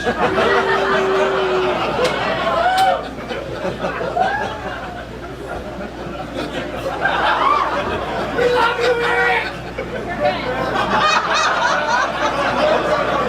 Yeah, Jim!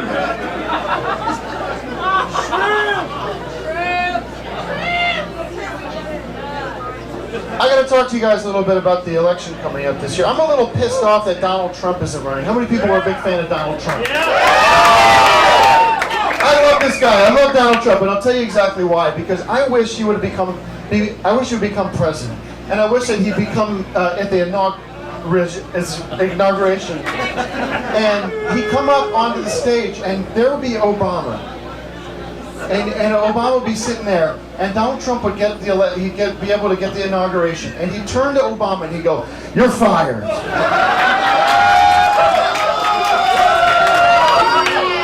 tell you a quick story. I'll turn your heads on the. I got my dog actually. I have a dog, and my dog tore his ACL. Does anybody know what the ACL is? It's a part of the tendon. No, I checked to a doctor. He said no Obamacare's not going to cover it.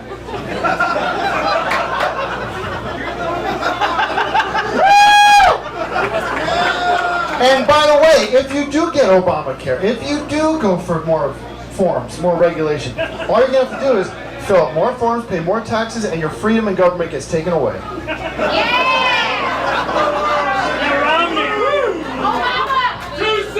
How many people here?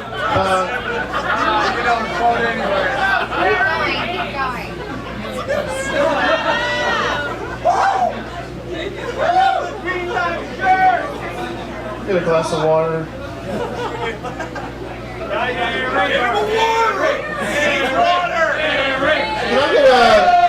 Can I get a glass of water from the bar, please? How many people like impressions? Anybody here like impressions?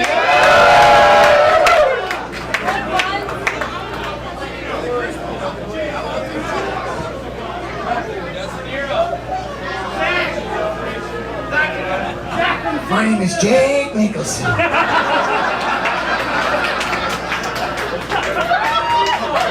Can you guess who I am?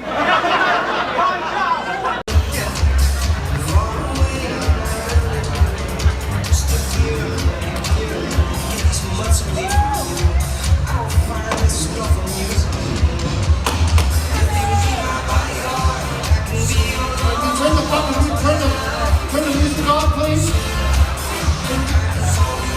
Turn the music off. Turn the fucking music off. Turn it the fuck off.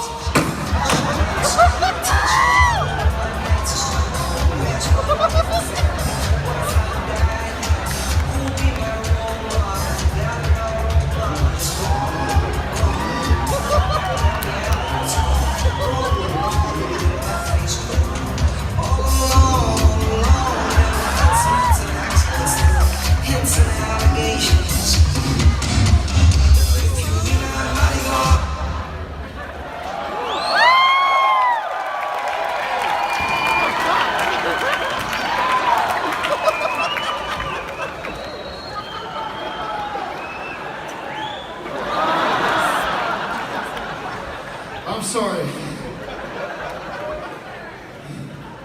We went over that. I got here at 9 in the morning. I got here at 9 in the morning to tech spec this set. And by the way, he fades in. He fades in to call me out. And the whole reason I used it as my walk-on music is because of the punchy horns at the top. Play it again. Watch this.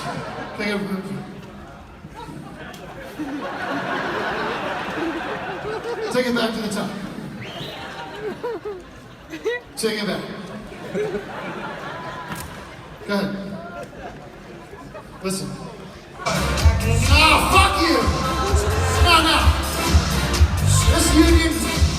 This is no. Turn it off. Turn it off. That's enough. That's enough. Cut it. Or forget it. Listen, how's everybody doing here at Festival? Yeah! What a great festival this is, huh? You guys, shut up. You got great acts here, by the way. I'm really impressed with the headliners. You got Patton Oswalt later tonight, huh? Yeah, I read that. I said, well, what was it? We got a World War II general meets a guy who killed Kennedy.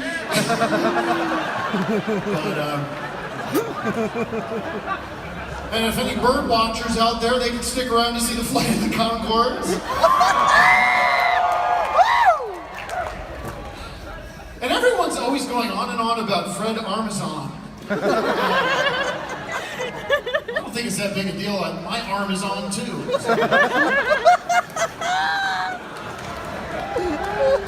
We're loving this sci-fi theme here. We love the sci-fi theme at the Festival Supreme. Reminds me of, well, I was going to say it reminds me of Star Wars.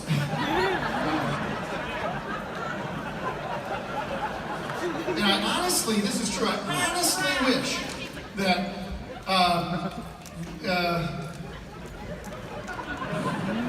because we live in LA, sometimes I wish if I had to get from the east side to the west side, I wish that I could say, from Star Wars, I say, beam me up, Scotty, and then go over. Whoa, that's all bad. But I am, as folks know, my name is Tim Heidecker. I'm a comedian. Yeah! And, it's funny, when I tell people that, They say, what do you mean, like Tim Allen? I go,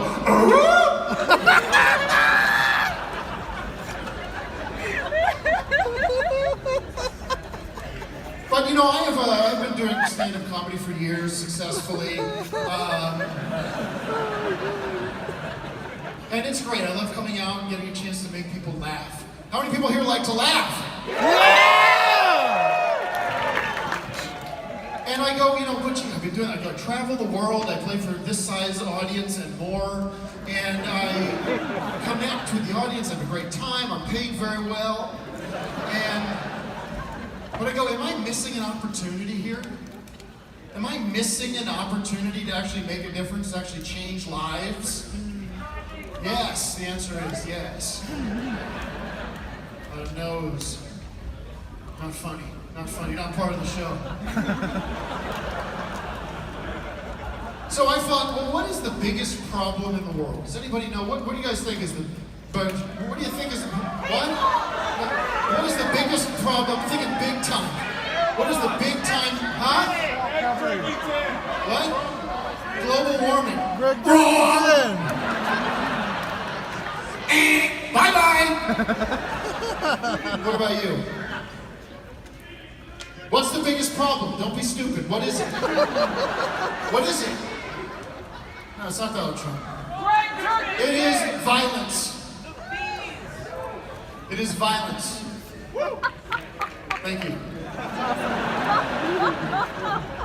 It's the worst problem there is.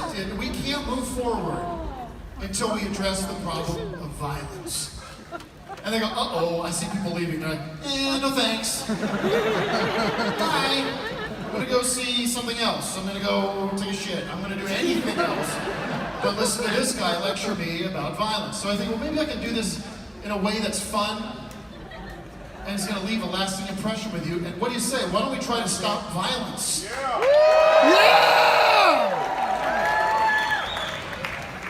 Or not?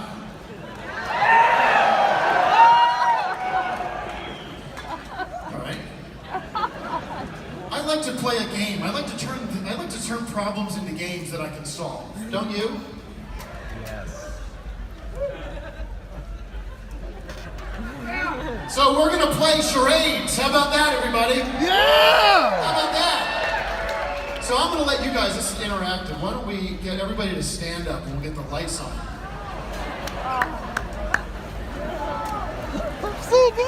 All right. So I'm going to do this real quick. Put your phones down. Don't talk. You don't have to talk to stand.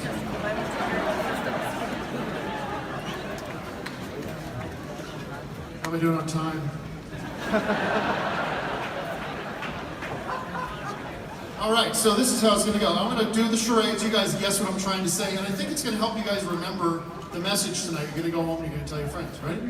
So.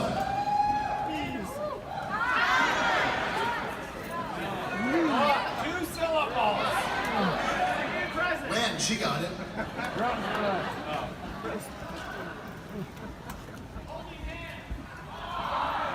When are, somebody got it. Who got it?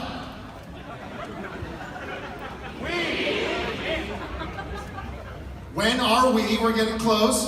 When are we, I'll just give you this one, going to. Woo! I got an end. Oh, shut up! When are we going to end the cycle? Some of you guys are starting to get it. Oh!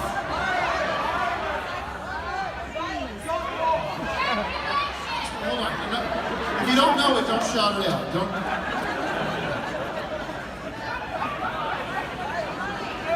Who said dough? Dough. And then mess. Domestic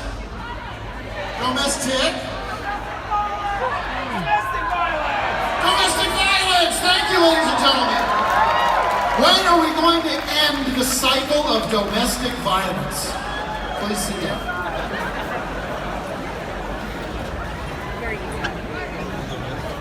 Boy, are you following? Shut up! This is you guys out there. Oh, now I'm sitting down. I have to hear that. How about this James Comey, everybody?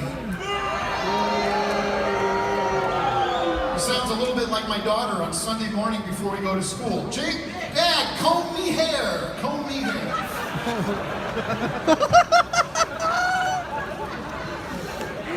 And I happen to know exactly why we love Trump so much and why he's going to win. It's all in the name, folks. You got it. TR, right? TR. That's Theodore Roosevelt, the great President Theodore Roosevelt. TR, they used to call him. And then Ump. He's behind the plate. He's calling it balls and strikes. He's fair. He's smart. So how many people in 1 week exactly to this day, 1 week, are going to go to the polls and pull the trigger for Donald Trump? How many here? All right, that's good. Isn't it ironic that we're right now in the midst of this election and the World Series? What are the coincidences there? What are the odds there? And in a way, this election reminds me of the World Series, doesn't it to you? Here we are in the bottom of the ninth. And Mr. Donald J. Trump, DJ Trump, is up. He's up at the plate. And Hillary Clinton,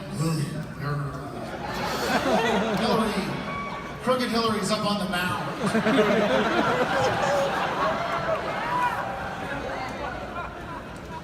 And it's the bottom of the ninth.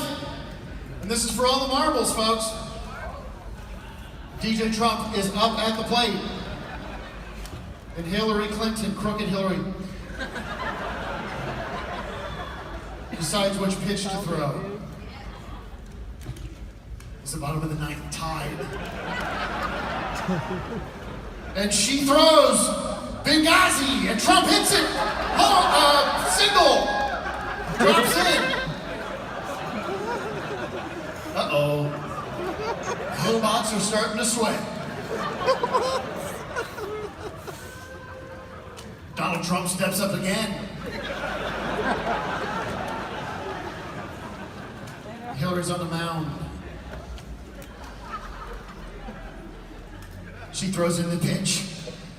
Donald Trump swings. It's an email scandal. Boom. 2 men on. Uh-oh. I smell a Trump rally, don't you?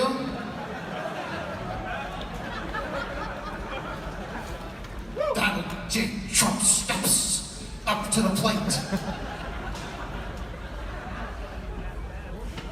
2 men on. Hillary Clinton on the mound. I did. She doesn't. You think the manager would come out and pull her by now, don't you think? Yeah.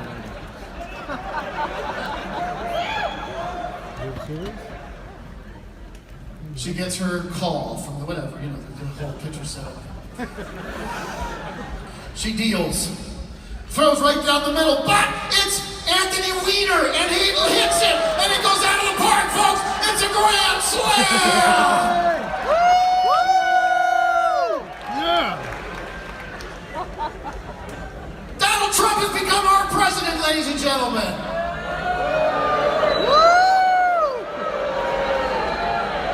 Oh, I thought it should have been Mike Huckabee.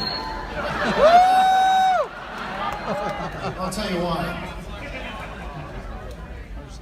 I always liked Mike. I like Mike, remember that?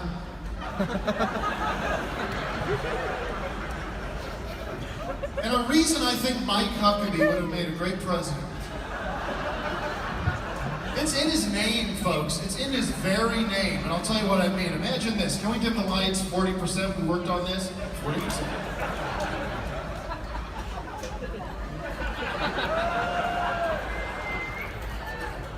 Whatever.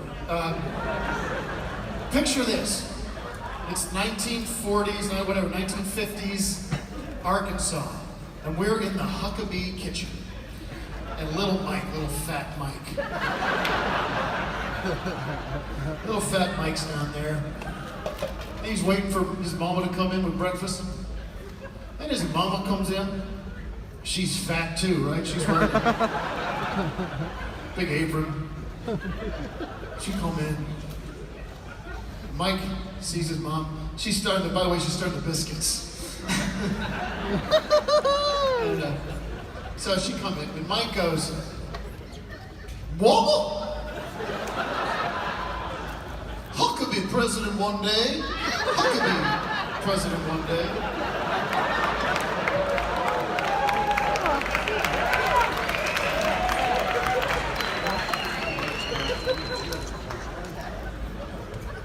I'm sorry, I'm a little out of it. I have to admit, I live in LA. Anybody here live in LA? Yeah! I raced to get here. I had a horrible day. I don't even know if I want to tell this story. Do I have 5 minutes? Okay, that'll do. I was rushing out and I backed out of my garage in my driveway.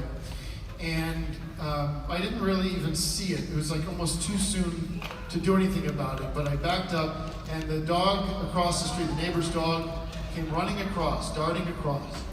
And his name is Chip. And he ran across the street, and I hit the dog. And I raced out of I'm a dog lover, I'm a dog owner myself, and I raced out of the car, and I see this dog and his Chips in the street, and he's bleeding, his fur's ripped off the side of his body, and he's panting, he's sort of in shock, and he's alive, but he's in really bad shape. And I pick up the dog, and I throw him in the back of my car, and I speed down to the vet, because I know that we don't have time. And this is today. And I rush the dog in, I rush him in to the vet, and I say, "You have to help me, I've just hit this dog. And I don't know if he's gonna make it, but you have to do what you can."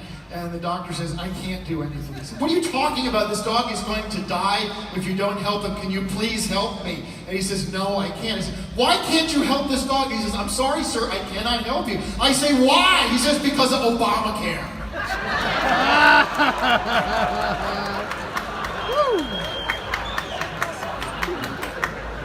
Because of Obamacare? I really do hope you all have a great rest of the night.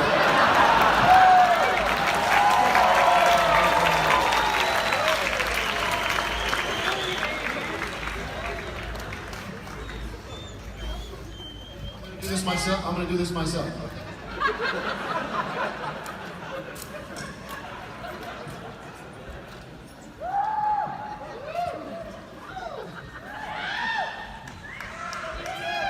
Excuse me.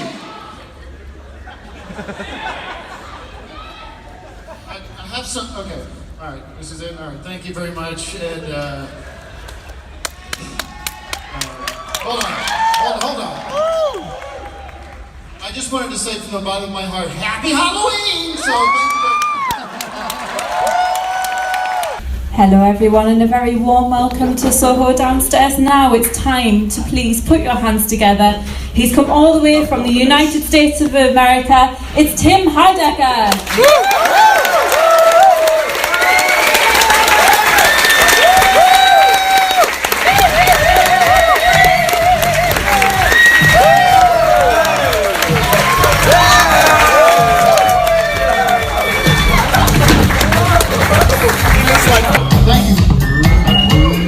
Is this off? Can you hear me out there? Yeah! All right, well, thank you very much. It's an honor to... Can you turn the fucking music off now? Turn the fucking music off. I'm done doing the intro. Can you turn the music off, please? I can't see you back here. Can you not hear me? Turn the... All right. Woo!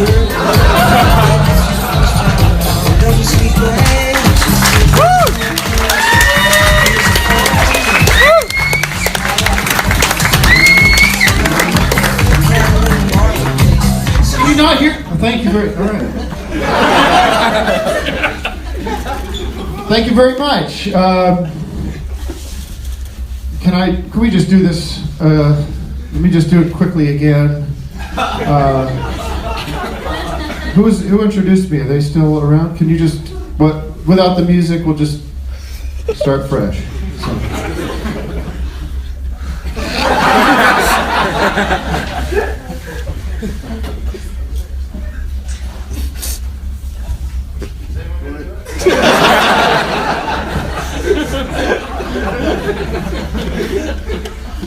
Ready? Hello everyone and welcome to Soho Downstairs Now. He's come all the way from the United States of America. It's Tim Heidecker. Thank you very much. Thank you so much. It's an honor. Thank you very much. My name is Tim Heidecker and I'm a comedian. Sometimes I tell people that. They say, what do you mean, like Tim Allen? I say,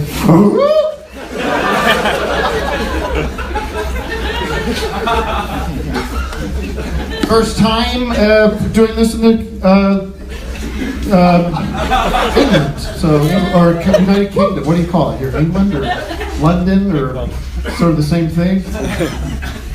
England. What is it? England? You're shaking your head for both. England. Okay, cool. Well, a little bit about how many people are familiar with me or my work.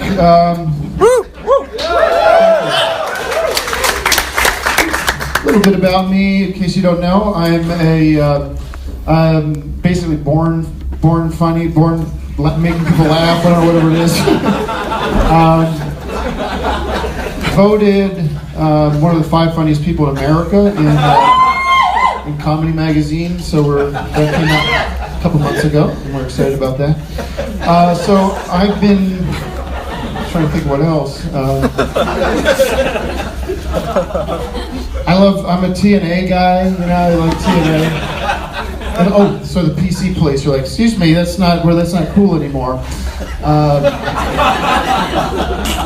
For me, it's not TNA. TNA is token and ale. But I thought I'd do something a little different because I've been a successful stand-up comedian for 10, 15 years. So I figured, why don't I mix things up a little bit and try sort of a new technique when it comes to this format. And so I've sort of spent a long time working on this and developing it. It's something I like to call comedy without a net. Is everyone familiar with this? What it is basically I don't know if you want to call it ad-libbing or improvisation, but it's this concept of, I can tell you guys a bunch of written material, I can tell you a bunch of jokes, and they'll be destroyed, they'll kill, they're terrific stuff. It's great material. But why don't I put the onus on me, the challenge on me to demonstrate to you guys that I'm one of the most sort of, my friends say that I have like a sort of creative mind. And sort of that thing where like, he belongs in a mental institution or something. Like, he's a little off, in other words. And I'm spontaneous, I'm quick, and sort of witty, but also smart and interesting. And pushing the limits, but sort of also being respectful of everyone. But what if I took all that work I've done and put it aside and said, I can do this, I don't need the material, I don't need to lean on anything, I don't need to sort of require a bunch of jokes that you guys don't care about anyway. I can just kind of be spontaneous. Should we just let the, let's take off the straitjacket for once, right? You guys don't want to hear a bunch of bullshit, right? It's comedy without a net. It's whatever comes into my head. Because it's like, it's a jungle in there. It's like, it's nuts. I'm already thinking of stuff. It's like, it's so stupid. A lot of it's dumb too, which is funny. I love stupid stuff. Thank you. What? Okay, thank you.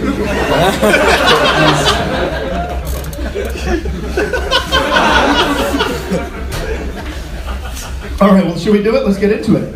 Okay. All right. This guy, I guess he's nervous. He's like, what if I'm gonna get? What if I get? He said, what have I gotten myself into?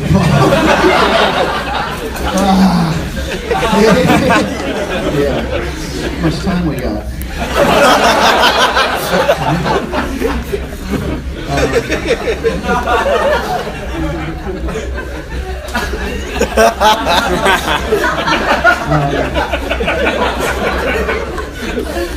No, I'm just thinking because we went down to Westminster Palace today.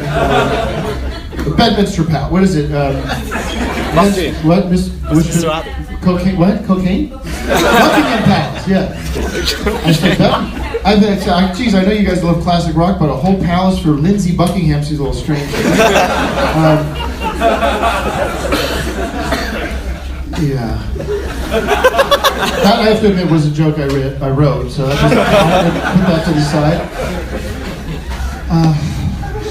People are shit. No, I'm not looking for fucking help. You understand me? I'm gonna do this on my own.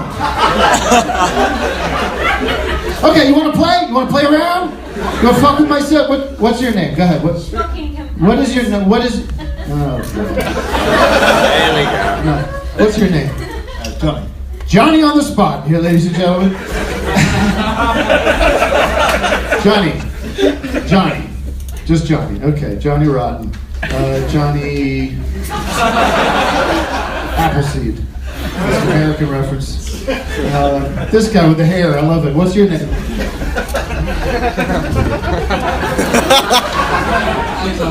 Alexander the Great is in the house tonight. All right, see what I'm doing? I'm sort of working with it. What's your name? Bo. Okay. Bo. Bow and arrows. What else do you get? That's as good as it gets. Bo, that's as good as it gets, Bo. Oh, jeez. Bo Rocca. What? Bo Rocco. Okay, that's enough. Bo Rocco bomb. It's better than bow and arrows. Fuck.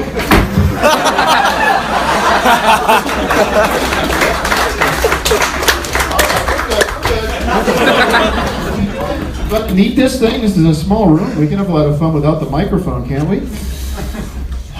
What's your name? Lori. Hey, how many people here love like hypnosis? Do we like hypnosis? Yeah. We like hypnosis. Let's do this. I'm gonna just focus on my finger here, and we're all gonna turn into chickens. Ready? Okay. Now, close your eyes.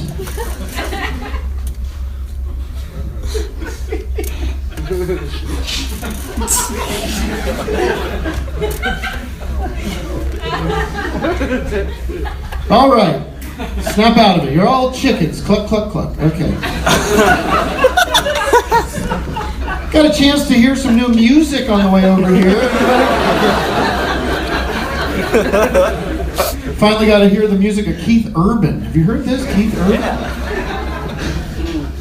I thought this guy should change his name to Keith Rural. Country music.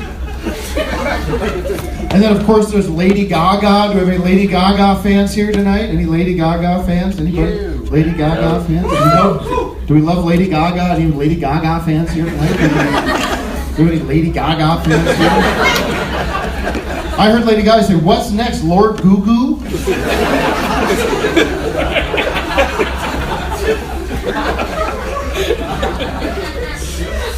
Okay. Who else?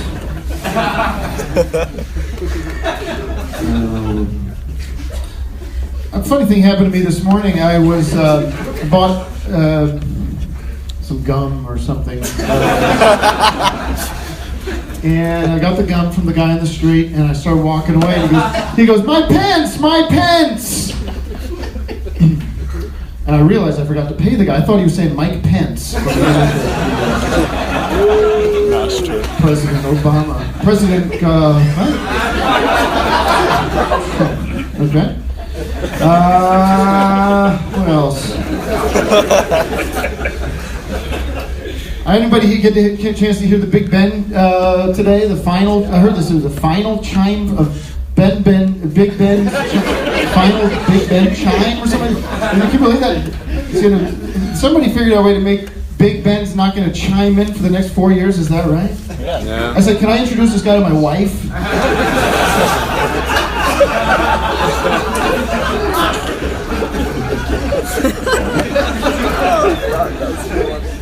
My wife, unfortunately, is on this trip. Usually when I'm on these little comedy tours, this guy comes off. So she's out here with me. My wife, a.k.a. the nag. Do we have that word in the Great Britain here? She's something. I had a very bad back. I was in a terrible automobile accident a few years ago, and she said, "Why don't you get acupuncture?"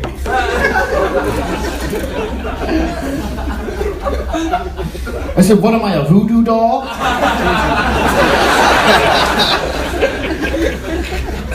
I said, "What am I going to walk in? They're going to be playing the song by Neil Young,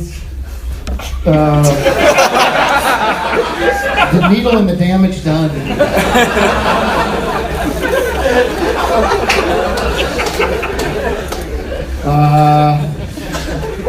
Voodoo doll. My wife, yeah. She's always trying to get me to do stuff. She's taking me. We have kids now, so which is a bit of a shame because I was really counting on them for more material. You see a lot of these comics with slice of life stuff, and for now it's just not really panning out. Pretty straightforward. But before we had the kids, my wife's always trying to get me to do different things culturally. She's like, "Come to the opera." And so one day she grabs it, she takes me, and goes, "You're going to the opera," And it's a true story. It's very funny, actually.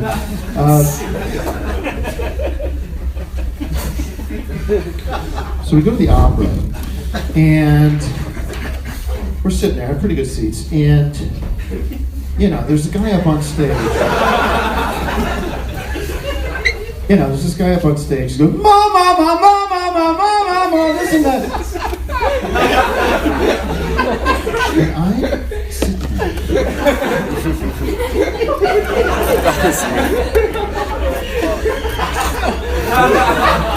Finally, I go, "Shut the fuck up!" Oh, okay, all right, it's one of those crowds. Believe me, I've done that where it gets a big standing ovation.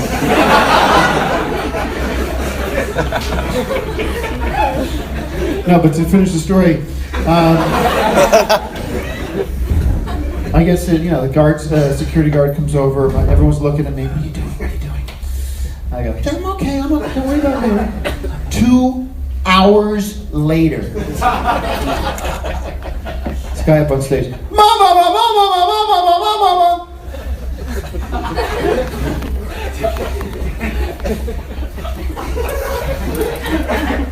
Let's stand up. "Shut the fuck up!" Okay, well, forget it. You don't get it. That's usually big. In America, standing out always screams. I did that months ago for 6,000 people, and it was a 15 minutes standing up for that job. But we're learning about each other right now. We're sort of figuring each other out. I understand. But I love my wife. I want to show her a lot of respect and love. Let's give her a round of applause. She's not here tonight. Yeah. She's actually she's really interesting. She's trying to get out into the entrepreneurial side of things. She's starting her own business right now, and I'm trying to support her as much as I can. She's doing this new online thing, I don't know if you've heard of it, called mixmycandles.com. Are you familiar with mixmycandles.com? it's sort of like a feng shui, I don't know how to describe it. For instance, how many people have candles or use candles at home for decoration? Or you guys do? You do it? What she does is she'll sort of analyze where your candles are and mix them around so your candles are moving from one area to the other. It's actually pretty neat. I like to say, because people are it's hard to visualize how that would work. Are there any guys here that have? Are you? Sorry, I don't have to point you out. Do you have candles at home, or you have no candles at home?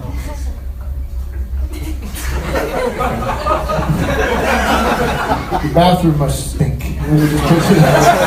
Any guys here are interested? Do you have candles at home? Oh, come on up here. We'll figure. Because what she'll do is she'll come and she'll analyze the whole situation. What's your name? My name's Jordan. All right, Jordan. And you got a lot of chest hair. A lot of, I would say a stupid shirt. I don't know. So that's I can't see it. He has a stupid shirt. It's a stupid shirt. Tell me a little bit about your flat. Is it a flat or is it a round or whatever? 1 bedroom, 7 candles, approximately. 1 bedroom, 7 candles. That's just a little bit of an interesting ratio. You doing some devil worship or Exotic aromas. Sure. Of an exotic aroma coming off your mouth onto my mic. Bad breath.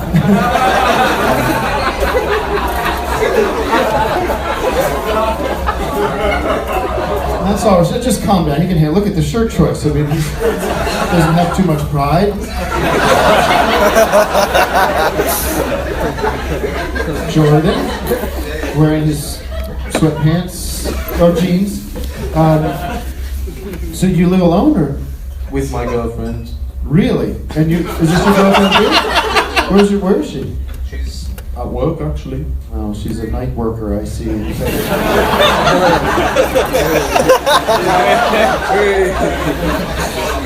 I call her my girlfriend today, and she works. She's a working woman. Okay. Thank you.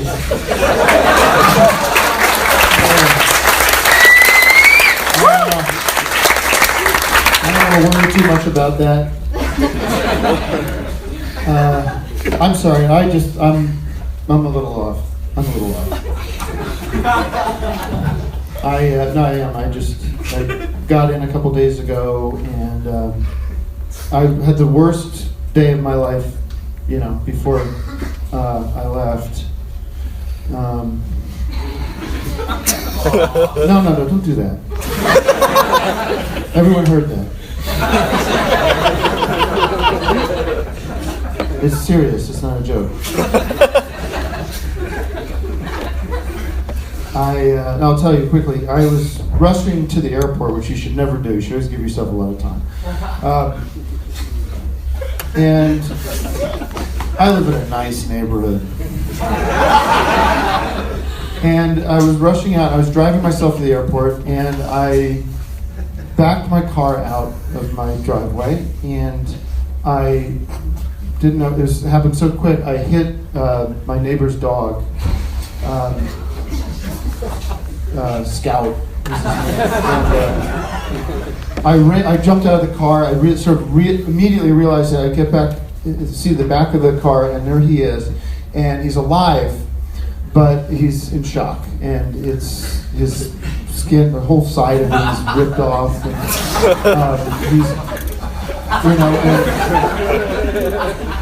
I grab him, I don't know, I'm in shock, I grab him, I put him in the back of my car, and I drive him down to the veterinary, is it vet? And I rush him in, and I say, can you do something? Can you please help this dog? I just hit this dog, and he's my neighbor's dog, and I'm crying, and they say, I'm sorry, we can't help you. I say, please, don't you understand? This dog is going to die in my arms. There's nothing you can do. They say, no. I say, why? They said, because of Obamacare.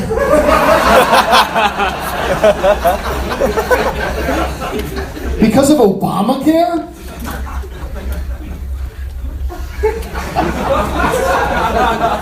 But things are getting better. Things are on the, we're going to get rid of Obamacare now. That's the big news. And we're happy. I don't know if you guys are following the news in the States, but we're very happy with everything. With President Trump is going great. It's all going according to plan. As a matter of fact, and this is, I don't know if this came through your news agency, was it BBC? I don't know if this came through yet, but one of our largest fast food restaurants is actually so excited about the direction the country's going in, they're now dropping the Mick from their name. So, McDonald's. And that's not going to be a global change,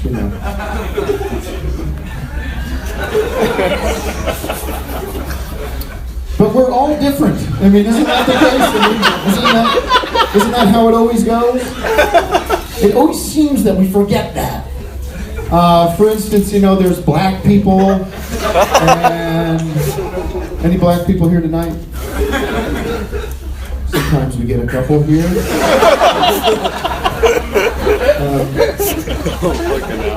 But I love all people. I love all people because we're different. Does that make sense to anybody? I know that's kind of weird. For instance, some people are like, well, I love Star Wars. And other people are like, but I like Star Trek. I go, we're all on the same planet. It's just, and it's the same with Coke and Pepsi. A lot of people, I don't know, I like Coke. You guys drink Coke? Coca-Cola? I love it. But there's people out here probably like, well, I like Pepsi. Okay.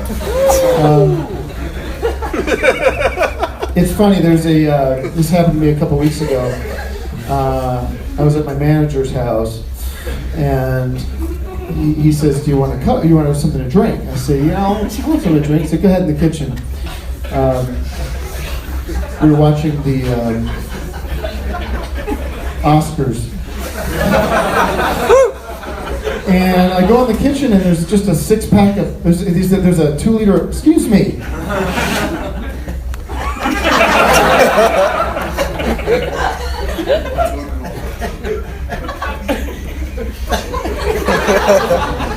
have to start from the beginning. We're all different, don't you think? Well, sort of, Coke versus Pepsi, and manager's apartment, manager's house. Oscars. Watching the Oscars, and I said, "Can we?" Sorry, I had to do that. I kind of backtrack.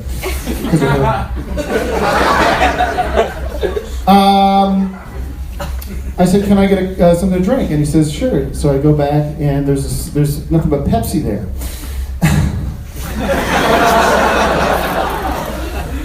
And I go, "Mike, I like Coke. Just get a 6-pack of Coke if you don't come over, or a liter of Coke."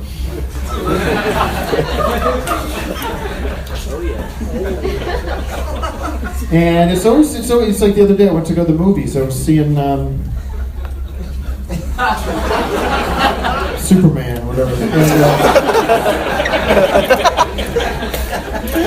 I go to the counter. I say, "Can I get a Coke?"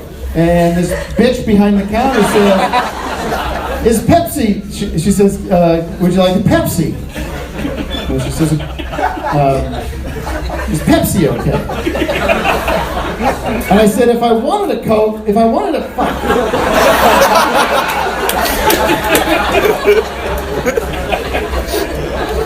We're taping this for a special, so just hold on. If I wanted a Coke, I'll be back in a minute. Hold on, relax, please, for a second. Let me just reset the room.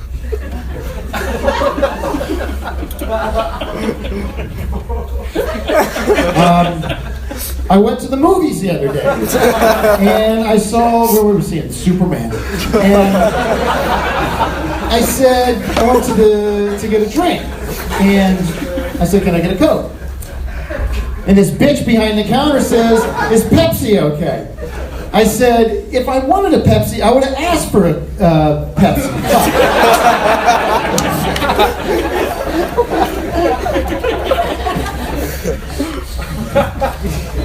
Thank you guys for your patience. We just want to get this right for the special. Hold on.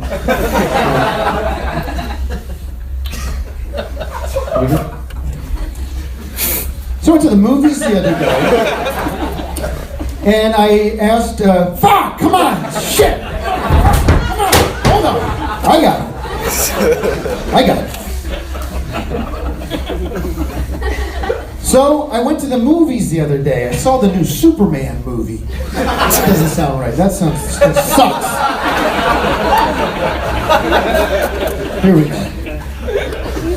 So I went to the movies the other day. We went to go saw the new Superman movie.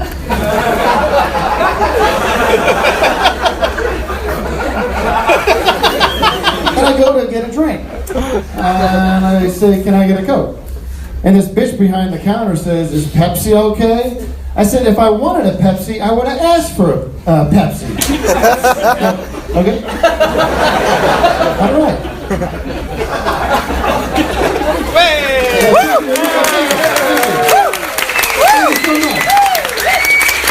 Thank you very much. How many people are here for their second time? There you go. I knew there'd be one because you must have seen our next act. Have you? Would you like to introduce him? Come up on stage. This is a big show. I'm not going to introduce him. That's not what I do. Thank you guys so much. This is our first night of several weeks. I hope you come back every single night. This has been a really special encounter for me, and I'm going to be meeting every one of you after the show. We're on a very tight deadline right now. What was your name? Kyle.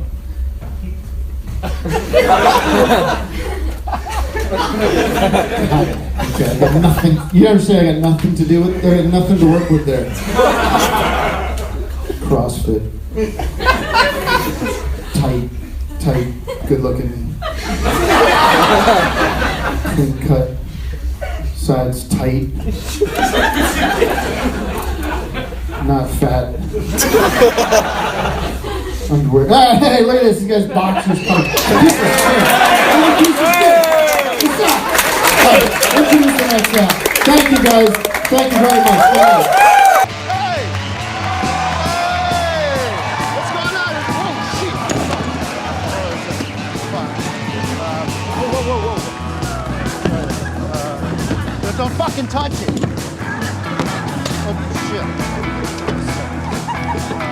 What?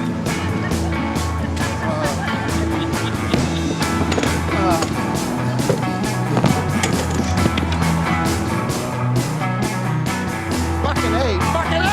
What the fuck is the matter with it?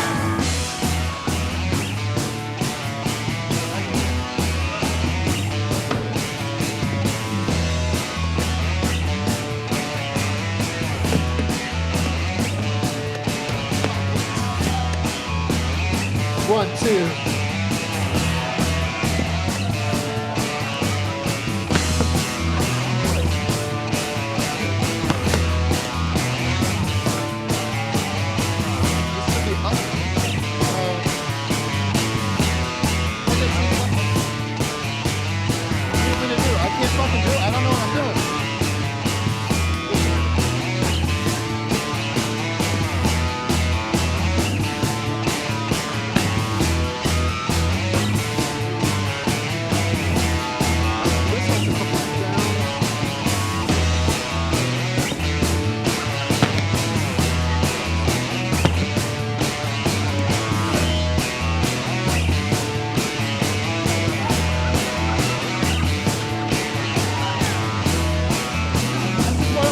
Talking about. It doesn't fucking go in.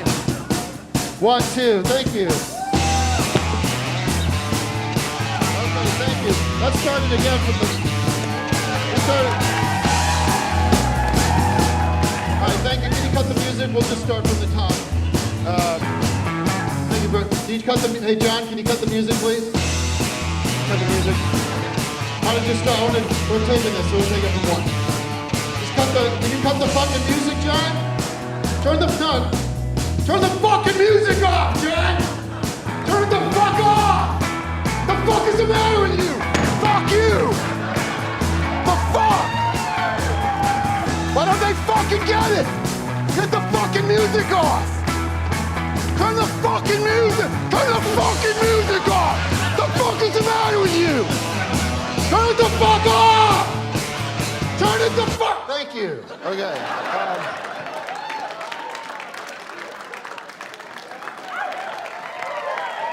Shut up for a second. This whole fucking place has been a nightmare. I've been here since 6 in the fucking morning, teching this goddamn show, and everybody here, I'm talking the camera guys, the people that work here, have been treating me like shit from the minute I got here. And they get this junk, this fucking shit from Guitar Center, these mic stands, and it's been a setup. I mean, it's been a fucking setup. Are you happy? Are we happy to be here tonight?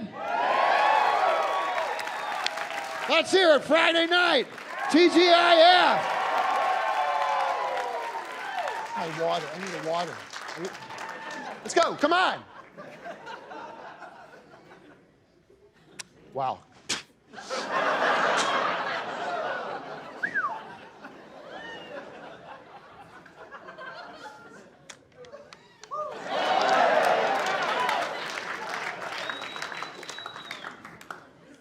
Thank you, ladies and gentlemen. My name is Tim Heidecker. I'm a comedian. When I tell people that, they say, what do you mean, like Tim Allen? I say, a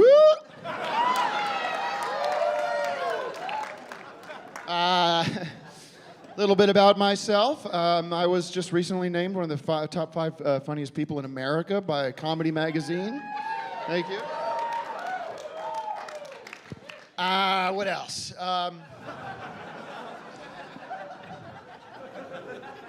I'm a guy's guy. I think we should get that out of the way. I'm a guy's guy. Hello. I'm a guy's guy. I love TNA, right?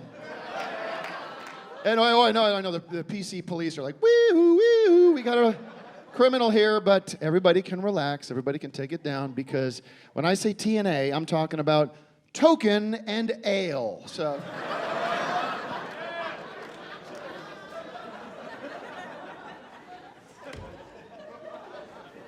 What else? I love food. Everybody here, I mean, I love food. I guess I'm a foodie. I don't know. I'm a foodie. Sue me, I'm a foodie. I said to my friend, and he said, you got to use this in the show. I said, if I ever get to go to another planet, right? I said, if I ever get to go to another planet, I will not be saying, take me to your leader, right? You see that in the movies. Take me to your leader. I will be saying, take me to your sushi. That's what a foodie I am. So listen, folks, like I said, I'm one of the top 5 comedians in the country. And I've been doing this for a long time. Been doing this for about 10 years. How many people have been with me for 10 years? Huh? And I've had a great career. I've gone out there. I've played everywhere you can imagine. And I've been telling my jokes. I've been entertaining people, making people laugh. And I love doing it. It's an honor to be able to do it for you guys tonight. So, but here's what's happened. Recently I've been sort of going through the motions. You know, I've been sort of just kind of coming out here. The brain turns off. The material turns on. And I just kind of go through this time-tested, great material that's been so successful for me. And really, it's been a great experience. But as an artist, as somebody that's always trying to push the envelope and push things forward creatively and for my audience, I feel like it's time for me to put myself to the test, to challenge myself. And that's the reason I developed this new technique that I'm so excited to debut tonight. And I've never tried it before, so this is like kind of nerve-wracking. I am going to try something I'm calling in my head, comedy without a net. And what that means is, I got these jokes, I got these great jokes, okay, like great material, time-tested. And I'm putting it in my pocket, I'm not gonna take a look. I'm going to access this. I'm going to access the creative, the improvisational, the ad-libbery of it all, this sort of tapping into sort of what my friends say are sort of like, you think something's off with this guy. Right? Like, and I don't know what's going to happen. I really don't. It's a blank slate in front of me. And, everyone's kind of worried. I see the faces. They're like, uh-oh. But you know what? I got these just in case. I'm not saying we're going to use them, but should we do it or not? Or should I could do this. I could do this. Or should we do comedy without a net? I mean, it's up to you. What do you want to do? Let's do it. Let's throw the shit to the wind.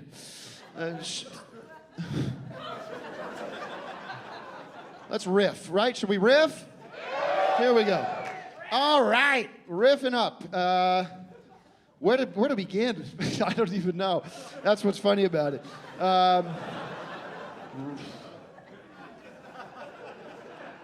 Well, I was going to say the fires.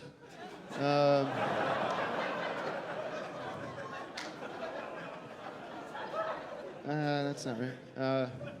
Downtown LA, am I right? It's funny. It's like it's a whole other place. It's just different. It's different. This part of LA is different. Whatever.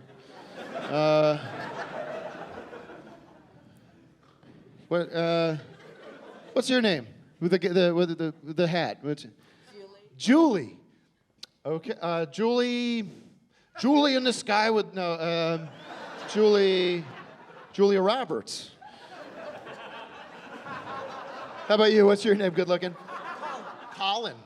Calling all cars. Calling all cars. Wow. Oh, he's like, oh, don't stop. Give me a break. Oh, what else? How about you? Nick, just in the nick of time. He showed up just in the nick of time.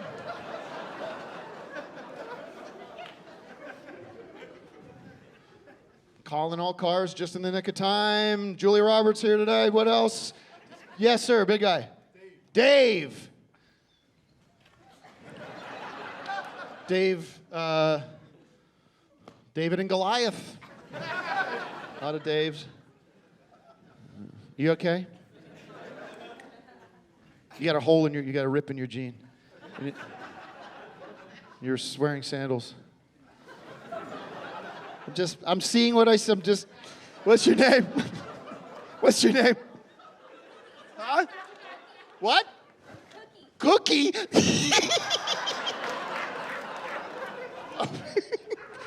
Well, I could go an hour there, but I could go Cookie Monster.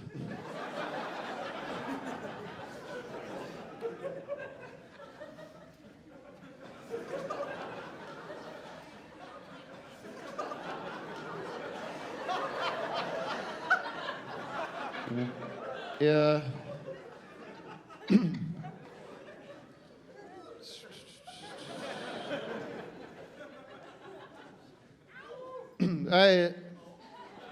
Hold on. I have an idea. What we could do this. How many people here love hypnosis? We love being hypnotized. You love being hypnotized. It's kind of a cool thing I could do. Sort of a little party trick I can do. It's kind of neat. I'm a hypnosist. And here's what I want everybody to do. Everybody, I know it's Friday night. We all want to party, but what I want everybody to do here is just relax, okay? Everybody relax. Everybody feel yourself in your seat. You know what I mean? Just like feel that backbone. Feel that your rear kind of sit right into the chair. And close your eyes. I'm letting you guys close your eyes. Get into that space. Let them shoulders sag. And just everybody chill. Everybody chill. And in the count of... Everybody chill. And in a count of 3, you're going to snap out of it on my thumbs, my snap, whatever thumbs. And a count of 3, 1, 2, 3. Wake up. And you're all going to be chickens tonight or tomorrow. Anyways, all right. So listen, in my business, you do a lot of flying, right? Always flying from here to there, and I always end up sort of in the last position when flying. You know, you get to the airport, and they say, you show them your ID, they say, it's too bad, sir, you're in zone 5. I said, well, at least I'm not in the twilight zone.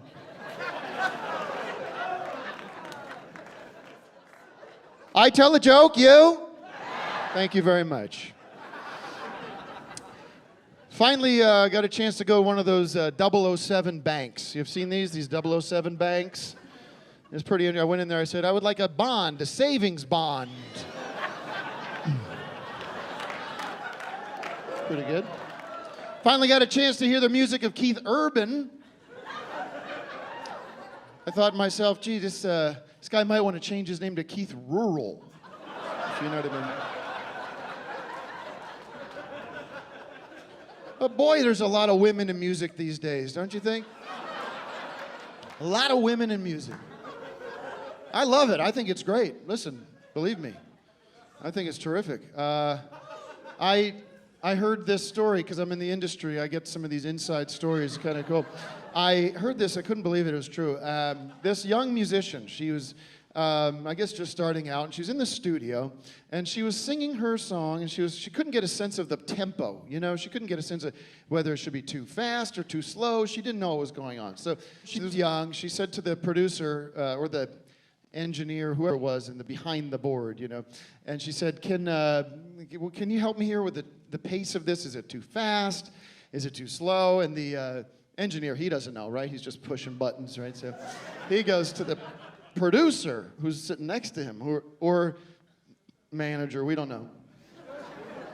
And he says, what should I tell her here? You know, what should we say? And he goes, Taylor Swift. Taylor Swift.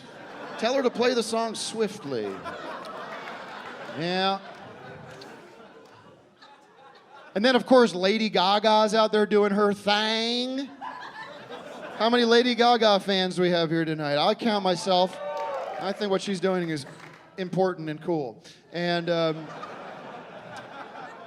love Lady Gaga. But what's next? Lord Goo Goo?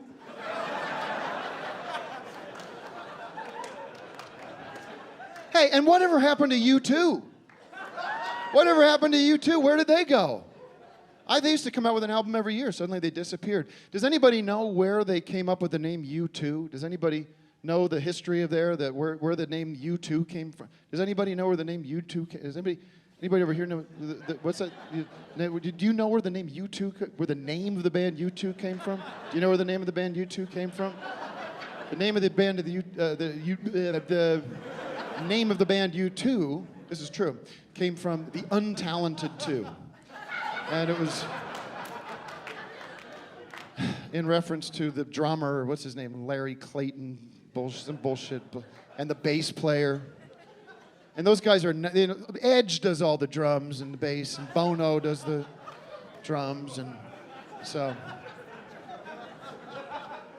the Untalented Two. Boy, what about these records? Speaking of music, these records that come out, you know, these records come out that when they come out, they're not received well, or they kind of go under the radar. They kind of are lost, they're forgotten. And then turns out 20, 30, 40 years later, they're massive classic music. You know, they're genre defining, they're important music. But when they come out, they kind of don't get recognized the way they should. You know, like the first Velvet Underground. Everyone knows that story, right? You've come out with it. No one buys it, but yet here we are. It's the #1 record of all time. Or, you know, it's huge. Like, for the big one, the big example is Pet Sounds. A lot of people don't know this. Pet Sounds by the Beach Boys we can all agree, is just a classic record, correct? It's a classic album. At the time, was not well received. It came out, it was not a big hit. It was, you know, kind of considered a little weird by their audience. And I mean, I love Pet Sounds. Can I get an applause for that? I mean, I love Pet Sounds. It's a classic. I love Pet Sounds, I really do. But what I hate are pet peeves. Don't they drive you nuts? Just the hangnails or other examples of pet peeves. We got to do something about the English language, by the way, don't you think? I mean, it's like, it is always getting us in trouble. I have one example of that. I know this is cold. This is like flu season, right? What do you call it when you got a sore throat and your stuffy nose? What is that? No, it's a cold.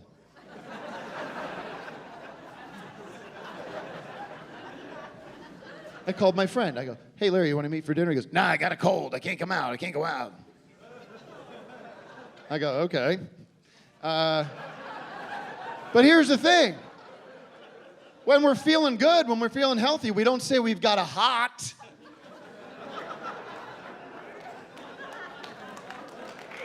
Look it up. We don't do it. We don't do it. Say, how many people here have a New Year's resolution from this coming, or I don't know, when think it's almost New Year's, I could do it this way. How many people are going to have a New Year's resolution this year?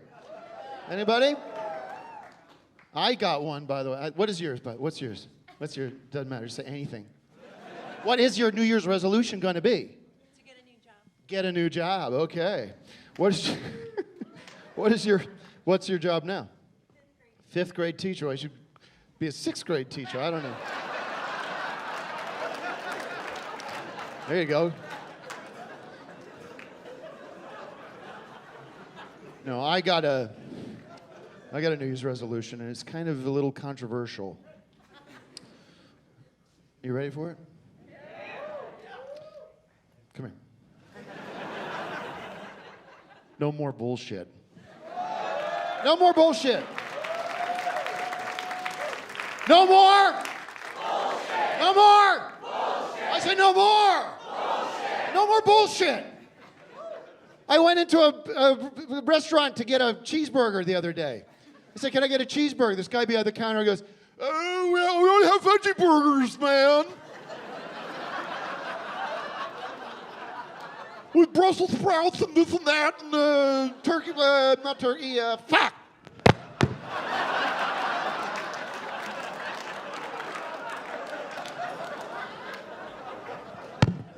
Start again. Right. Okay. Start again. No more bullshit. Well, we got the veggie burger with Brussels sprouts. Not Brussels sprouts. Fuck.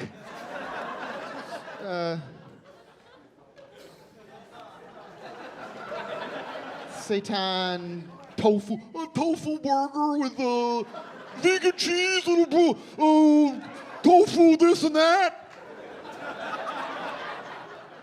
My wife comes home with these no-salt chips. Fuck you. No more bullshit. And everybody with their head meds. Oh, I'm so sad. I can't get up in the morning.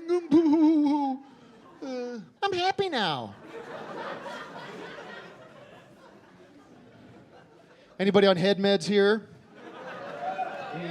I'm so sorry for you. Everything is so hard.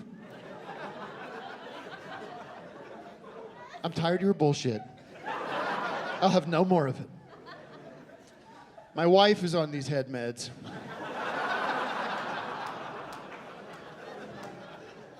I can't get out of bed.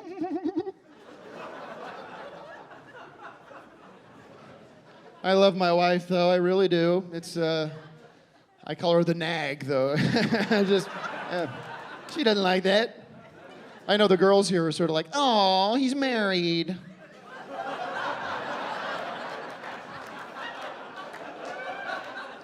I'll tell you, usually I'm wearing this here. When I'm on the road, this comes off. Oh, yeah. Guys are like, yep,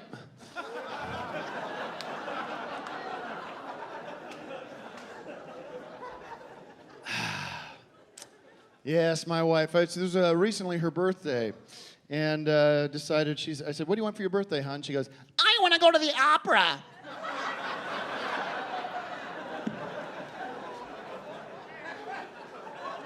Okay.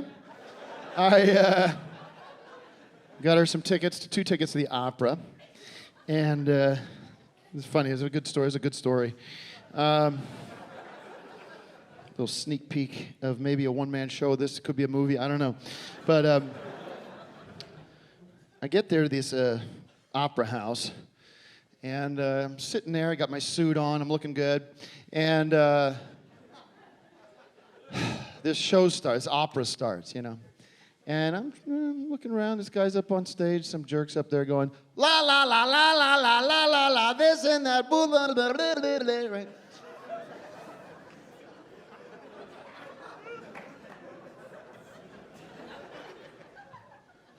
Looking around. An hour goes by.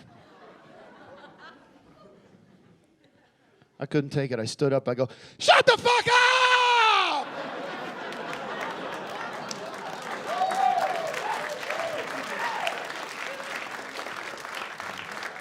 All right, it's the early crowd. That's usually a standing O. I'll let you work up to it. There's more to the story. So the security comes in. You can't do that. Fuck off. I sit down, my wife is crying. An hour goes by, another hour goes by, folks. Okay? This is a 4 or 5 hour opera. This guy's still up there, this jack off. Mama, me, me, me, me, me, me, mama, me, me, me, me, me, me. I can't hold it back. I get up.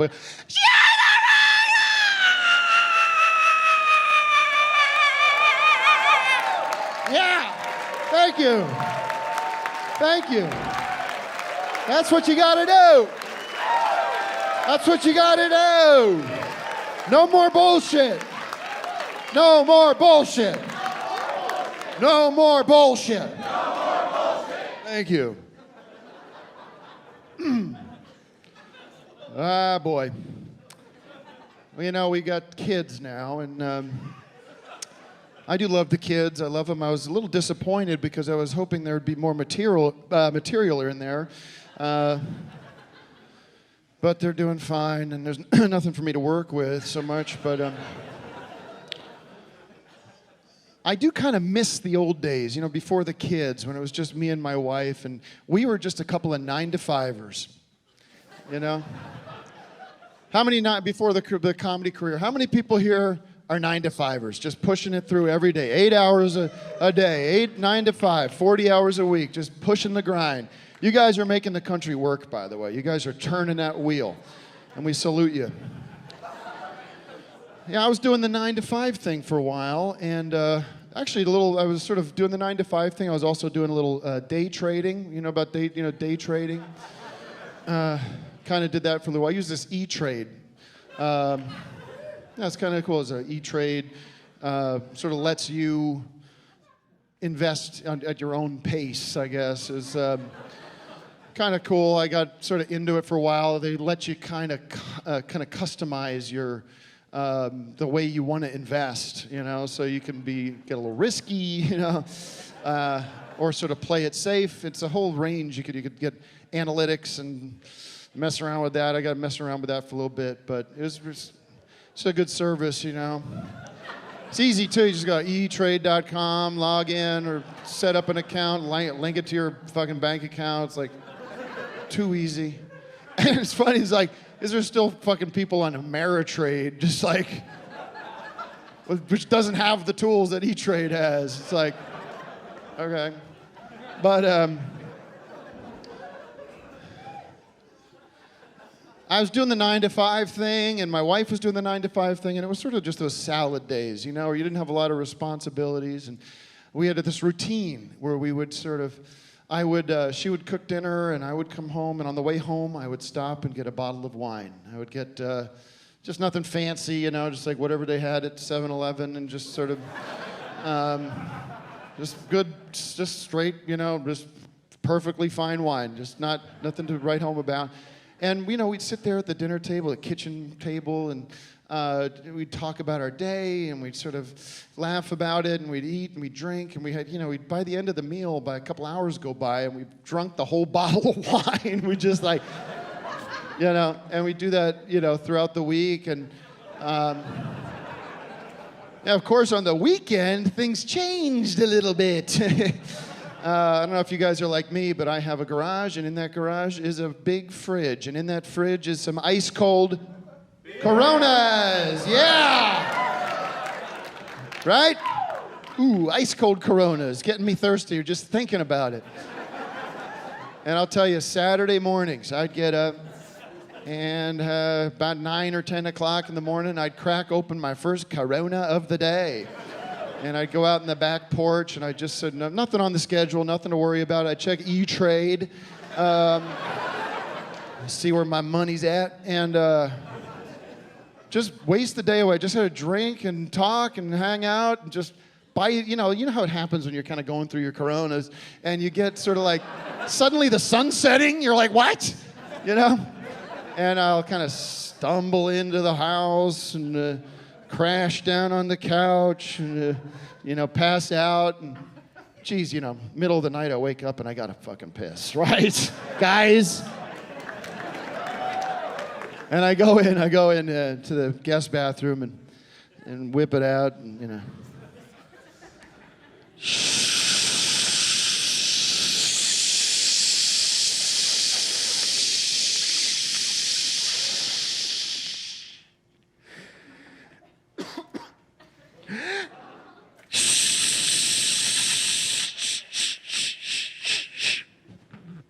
stumble back, pass out, wake up at 6 a.m. There's televangelists on the TV. I don't know where I am.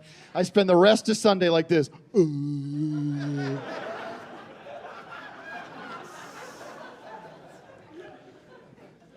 That was sort of the routine.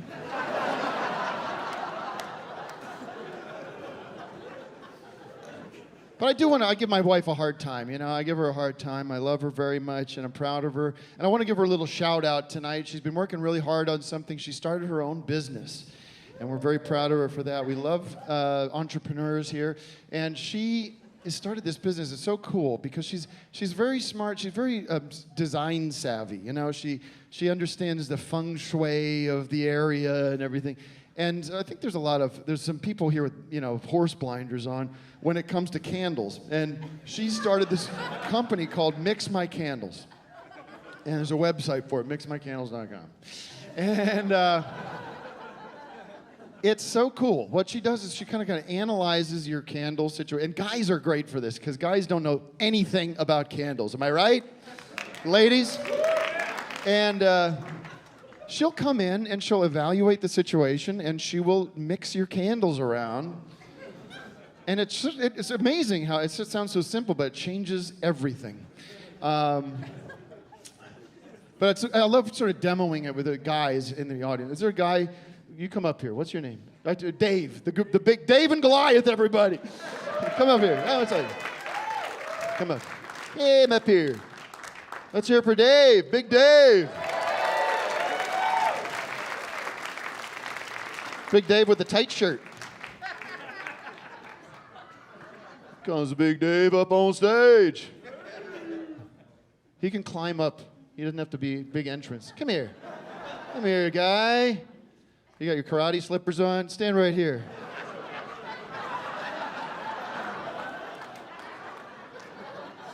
Got the Nazi haircut. What's your full name? David Villalpando. Okay. David Villalpando needs to brush his teeth, folks. He's. So tell me, listen, Dave. Tell me a little bit about your home, your apartment. I assume you live in an apartment. You're not living in a home, this guy. I mean, let's be real. Where are you living? What's your situation? 1-bedroom apartment. Okay. And tell me your candle situation. Where are your candles? I have 3 candles. Pretty good. For a 1-bedroom? For a 1-bedroom. Pretty nice. Okay. Bathroom. Kitchen, living room. Okay, we can work with this. This is cool. By the way, is this you said this is your girlfriend? Yeah, right there. What's her name? Daniela. Okay. And do you guys live together? Yeah. How long has this been going on? We've been together for 5 years. 5 years. That's terrific. Let's hear it for this 5-year relationship. Living together, 1-bedroom apartment. You guys don't have a lot of personal space, I assume? At the apartment? No. Okay. 5 years. Girlfriend. No next steps here. There will be. Oh, there will be. Well, what? Do you love her? I love her. Do you love him? Well, hold on. What are you doing? I mean, what are you waiting for? It's all about timing, Tim. What better timing than this? These people this is a supportive place? And you feel strong? Wait, what is the problem? What is this delay? Why don't you just be a man here and make a decision? Is this who you want to spend your life with or not? Yes. Well, let's do it. Get up here. Let's fucking do it. Come on, and don't get her the back way. Get her up on stage. I don't care how you do it, because he's going to change his mind. Do you have a ring? I mean, I got a ring for you here. Truth be told, I'm going through a divorce. So you can have it. Go ahead. I'll tell you. I need to take 2 minutes, so you take over. I'll supervise.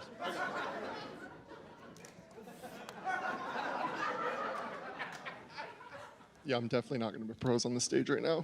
Just like this. And kneel.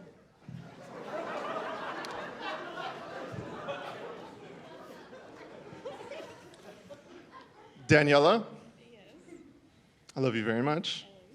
This is really weird. Will you marry me? Hold on. What did she say? Yes.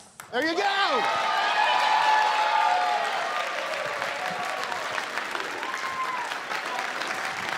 Come on, stand up for him. Stand up for the love.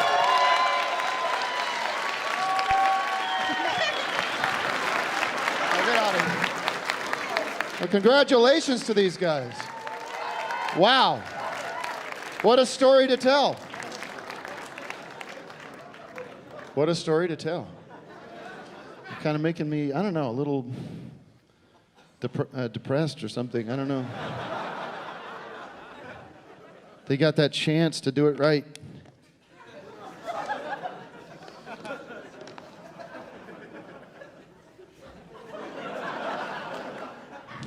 I'm sorry, guys. It's late.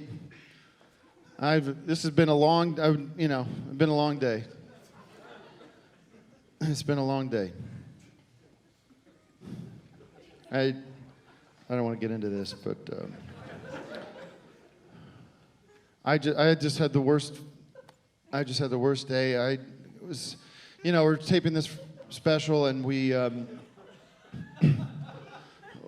this long. It's like a long day. It's a lot of prep, and there's a lot of prep, like weeks ahead of time. A lot of stress, a lot of anxiety, and I'm sort of thinking about this. And this morning I'm getting up and I'm getting ready, and I tried to give myself a little bit of time to get here, and I was rushing a little bit, and I get in my car, and I back out on my driveway, and within like 2 seconds, I realized I just hit my neighbor's dog.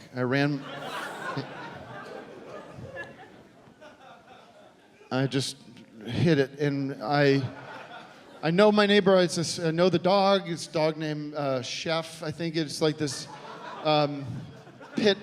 beautiful pit lab or pit mix mutt, and I get out of my car, and I love dogs. I'm panicking. I have dogs, and I'm panicking, and I see this dog, and he's alive, but he's like bleeding, and his skin's ripped off his side. It's just like bleeding out of his nose and ears, and he's in shock.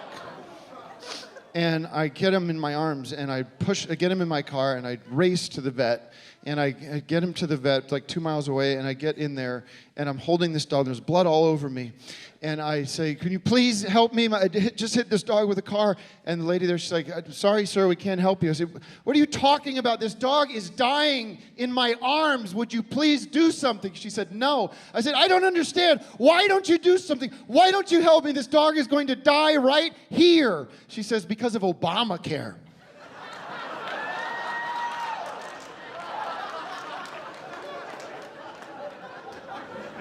Because of Obamacare?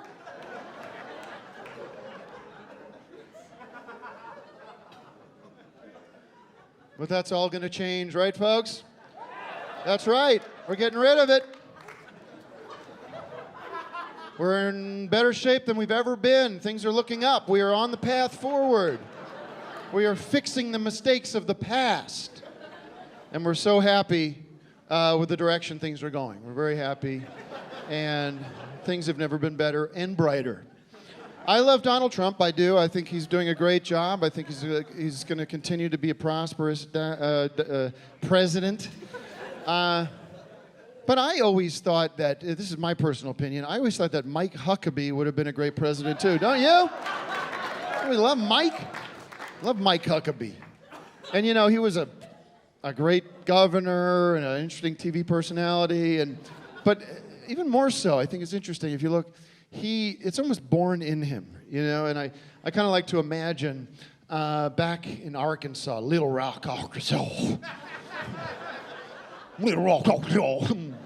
And we're back at the Huckabee house, and you know, Mama Huckabee's in the kitchen now. She's stoned her biscuits. She's about as big as a house, you know. And in walks little Mike, fat little Mike. And he goes, Mama? Huckabee president one day. Huckabee president one day. So.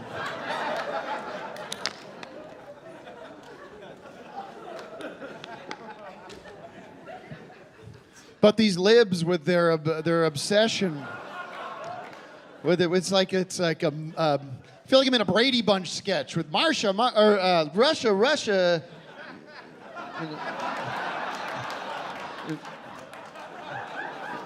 What? Instead of Russia, instead of Marsha. Instead of Marsha, it's yeah, Russia.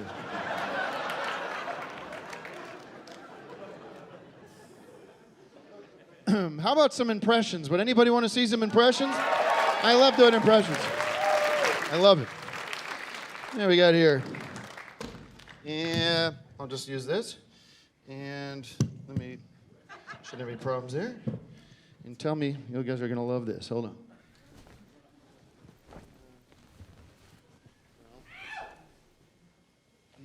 I'm sorry, this is California. I hope the answer is yes. Does anyone have a pair of sunglasses that I could borrow real quick? You have a pair, like a Ray-Bans or something like that? You do? Oh, those are not official Ray-Bans. They're...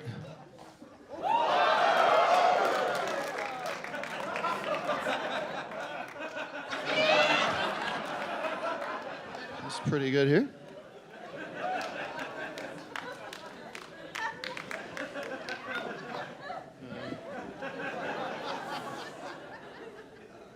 I'm Jack Nicholson.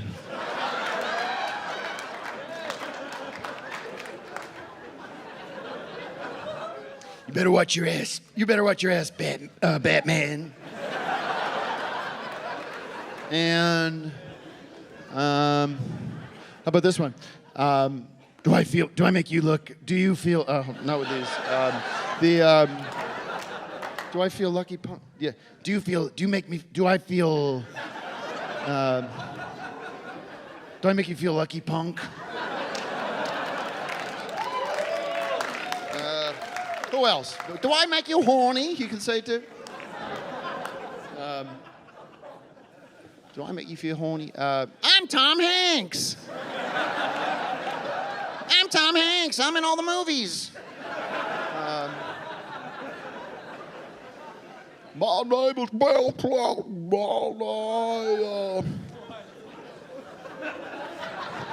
Let's move on. You guys get it. I love when we get into politics, right? Because everybody sort of has their opinion, and they say, "Well, you're wrong. I'm right." And what I love about this gang here, what I love about the country, is we can have our disagreements, but we can still get along, right? We can still find that common ground. And for example, I like when I want to get a drink, I get a soda, I get a Coke, I get a Coca-Cola. I'm sorry, okay? I get a Coke. I get a Coke. I say I'll have a Coke. And how many people love Coke, by the way? Let's just get a round of applause. People love Coke. And then you find these people out there, and maybe there's some here tonight, who go, "I like Pepsi." Huh? I was at my manager's house. We were watching the Super Bowl, and Super Bowl. And I go in the fridge, I go in the kitchen, I say, I'm gonna get a drink. I go in there, and there's nothing but Pepsis in there. I said, "Mike, I like Coke. Get a 6-pack of Coke if I'm coming over." What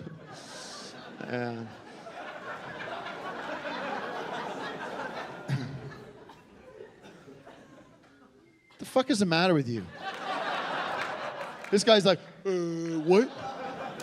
Okay, this is slice of life stuff. This is slow burn. These are long format. These are not bing, bing, bing. These are not hot spot, just punchline. This is storytelling. This is Cosby comedy. It's gonna require a little bit of your attention. You're like, what? What? He's like, what?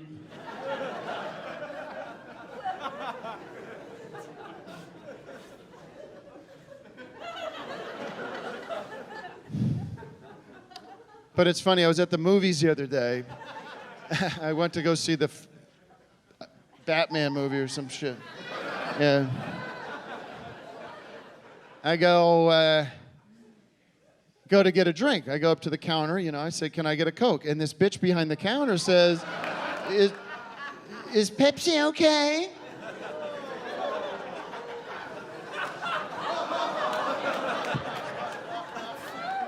I said, if I wanted a Coke, fuck, shit, hold on. Sorry, everybody. We're shooting this for a special, and this is the one I got to get clean. Do you want to, Ben, are we okay to just start? Okay. Sorry, everybody. Let me just pick it up. Let me just get a little quiet here. So I was at the movies the other day, saw the new... Okay. Just chill. I was at the movies the other day, saw the new Batman, and what the fuck is funny about that? There's no reason to, you know what I mean? There's no reason to laugh at that. How's that gonna cut? How's that gonna cut?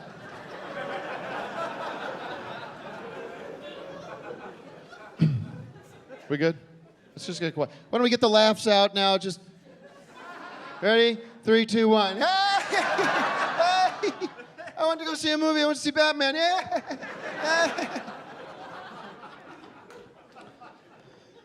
Okay, we good? So I go to see. Okay, here we go. Went to the movies last week and saw the new Batman. And, I go to get a drink. I go up to the counter and say, "Can I get a Coke?" And this bitch behind the counter says, "Is Pepsi okay?" I said, if I wanted a Coke, fuck.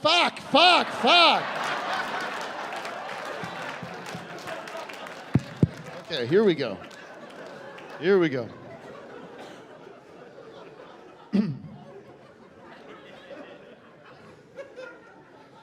Quiet, please.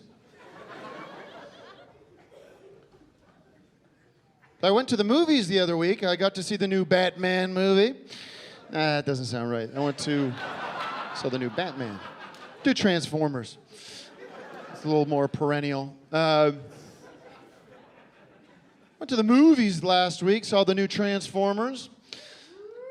I go to get a drink. I go up and say, can I get a Coke? And this bitch behind the counter says, is Pepsi okay? I say, if I wanted a Pepsi, I would have asked for a Pepsi. Okay. Okay. And what is it? Every week they're coming out with a new soft drink. What was it the other day? Sierra Mist. I feel like picking up the phone and saying, yeah, I liked your soda better when it was called 7-Up. Thank you guys so much. Thank you. Thank you. Thank you so much. Thank you.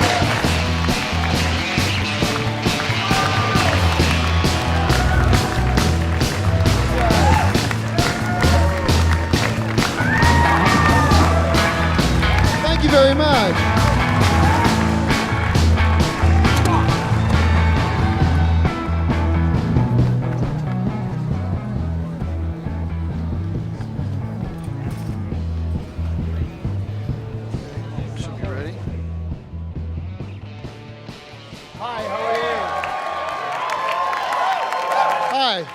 Thank you for coming to this. I'm also Tim Heidecker.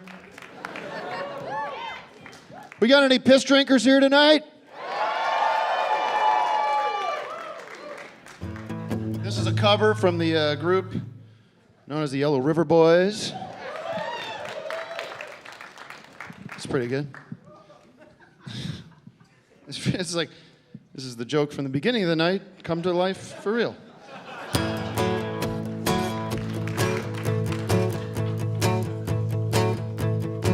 I got my 2-gallon jug of apple juice, gonna drink it till the jug is dry.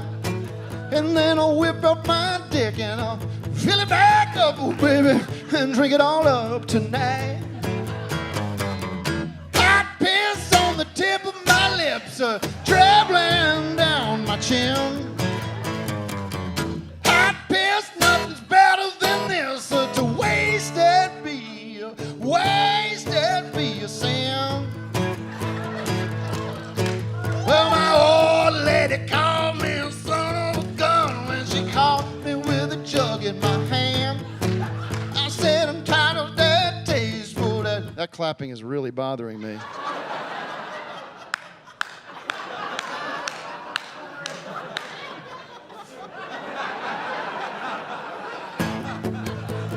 Good luck splicing this together. Well, my old lady called me a son of a gun when she caught me with a jug in my hand. I said, I'm proud of my taste for that sweet-eyed piss, oh baby, I ain't gonna change. Hot piss on the tip of my lips, traveling down my chin. Hot piss, nothing's better than this, to waste it be a sin. Sing it with me, sing it. Hot piss, hot piss, hot piss.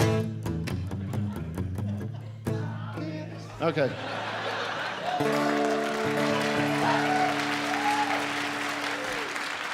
Thank you.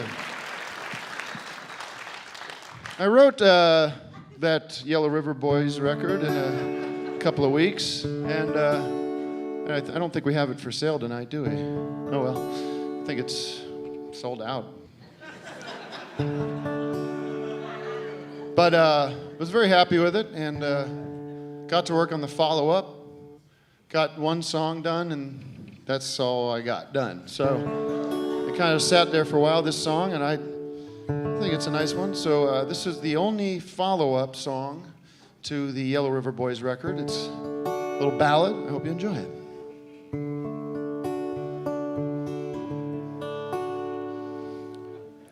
20 25 years since they opened the door. I was 13, I'd never been in one before. I still remember like it was yesterday, a big old fat man just pissing in my face. And now we're finally in one place at the Piss Club reunion.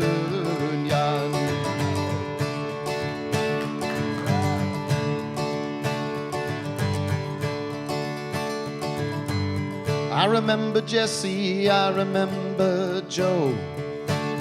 They filled my cheeks with a yellow flow. They taught me to swallow that wonderful stream, and to give up the yellow but none of the cream.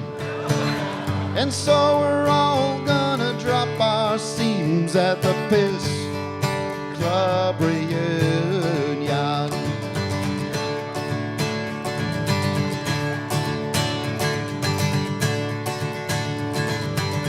Someday we will have all passed on. To the new recruits, we piss on the baton. If you want to honor us, piss pioneers so brave, whip out your dick and piss on our grave. Up in heaven, it's the taste that we crave at the Piss Club reunion. At the Piss Club reunion. At the Piss Club reunion. At the Piss Club reunion.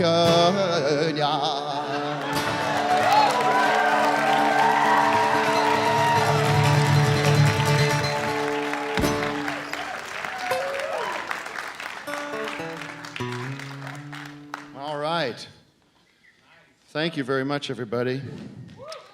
Would anybody care if I brought it down a little bit? We bring it down, bring the mood down. I'd like to play a couple of my famous, world famous Donald Trump protest songs. And is anyone looking forward to the nuclear war? It's the inevitable nuclear war. That's in Christmas Day, maybe? New Year's Eve, very soon. Anyways, this song I wrote about that.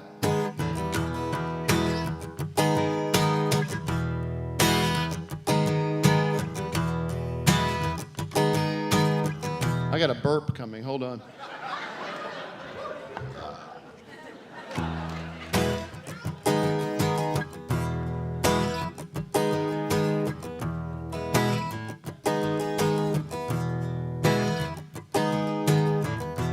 I was born in 1976, grew up on Red Dawn and war games and ICBMs.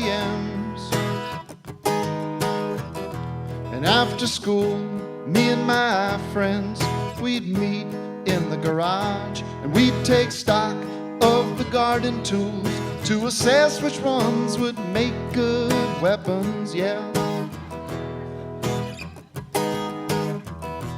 But my dad had it worse than me. He'd have to hide under a desk, as if that would stop the blast from destroying everything.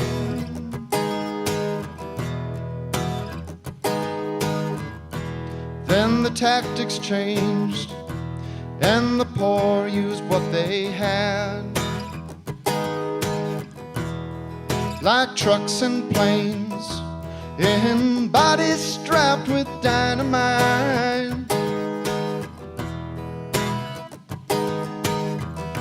And it was terrible and tragic, but it wasn't a mushroom cloud.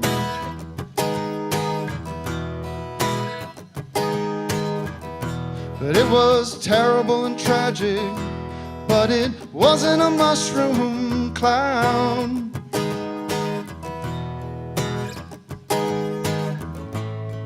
No, you can't put the genie back In fact, it's a miracle that it hasn't happened yet. Crazy how it only takes a maniac. Crazy how it only takes a maniac. Thank you guys so much. Good night.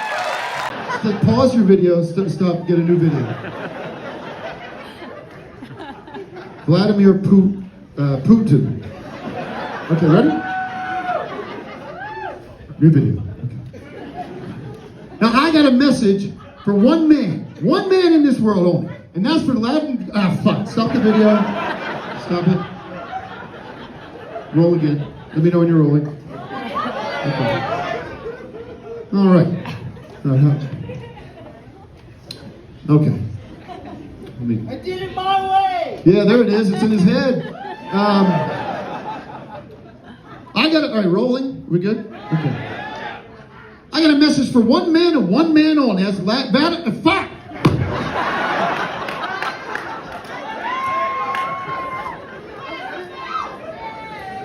We got this. All right, ladies and gentlemen, I would like to make a message. Hit pause, stop, delete it. Okay. Start a new video. Thank you. We're good? I got a message for one man in this world, and one man only. And that man is Vladimir Putin from Russia. Boo, yeah. And you're listening, Vlad? Here's the message from me. You can kill me, you can cut my head off, I don't care. This message is for you. You ready? Resign. Fuck. Start again. Stop. New video. You don't need the light. We have a light up here. Here we go. Ready? Here we go. Rolling. Just tell me we're rolling. Okay. All right, I got a message I'd like to deliver to Vladimir Putin of Russia. Ready? Resign, bitch!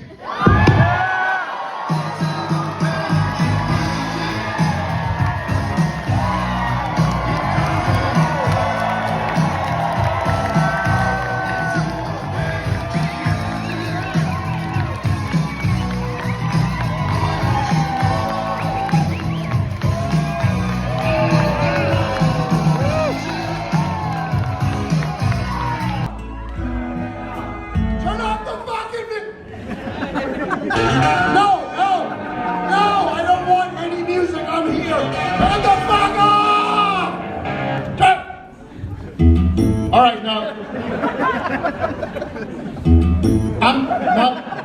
I'm not fucking with you, man. I need you to stop playing anything. I'm here to do a show. So turn it the fuck off! It's off? Is it off? I can't hear anything. I'm sorry, Amsterdam. Give yourselves a round of applause for coming out tonight. I am pissed off. I'm pissed. Okay? I'm an American. I'm a professional entertainer. I expect to be treated as such. I get here at this boom whatever Chicago. Fuck you for calling this boom Chicago. You don't know shit about Chicago. Yeah. You don't know shit about Chicago. Don't fucking call yourself boom Chicago. I get to this place, okay? And I'm a professional entertainer. I respect, I expect certain things as a professional entertainer. There's something we have in this business called a rider. Do you know what a rider is? Yeah. You know what a rider is? It's not somebody that sits on a fucking horse, okay? It's a list. It's a list of the things that I need to do a good show for you guys tonight. Simple things. Simple things like food and and drinks and things that are going to make me feel ready to do a great show, right? So I get here, I get into the green room and I open up the fridge and I see this fucking clock beer. Do you know this? Clock? Sucks.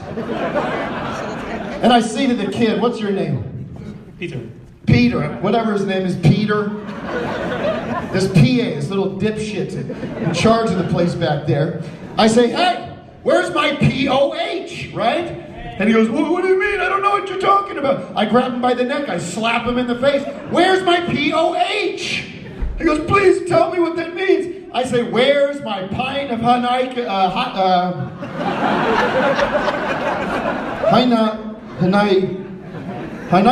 Where's my pint of Heineken? And then this manager, the manager of this place, this witch, she flies in on her broom, right? She says, oh, you have to sign this contract. Listen to this beauty here. Dear Mr. Heidecker, it's a pleasure to welcome you to Amsterdam. Please note, new city regulations prohibit any performers to discuss certain sensitive subjects such as race, religion, gender, or sexual identity, or any other such matters which might offend our audience. You know what I did with this? You know what I'm gonna do with this?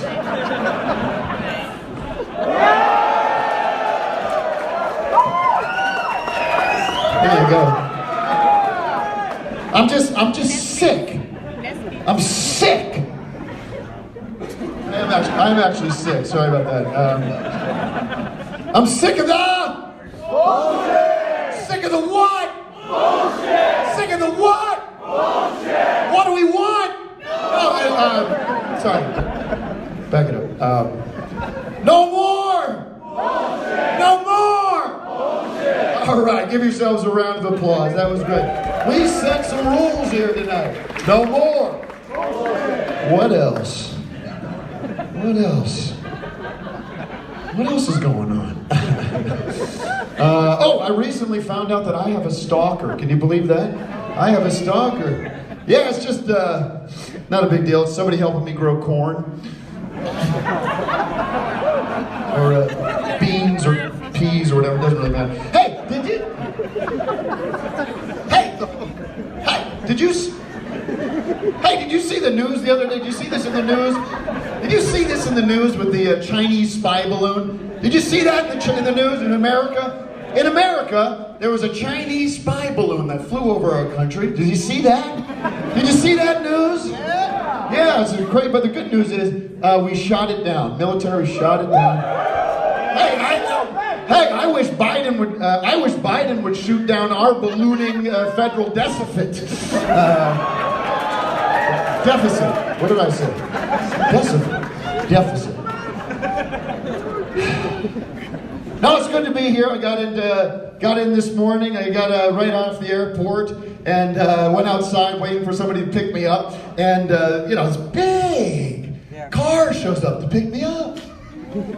Big car shows up. The ones with the 3 rows in the back. And so I said, oh well, what the hell? So I'm just by myself. I'll take that. I get in there and I say, Van, go! And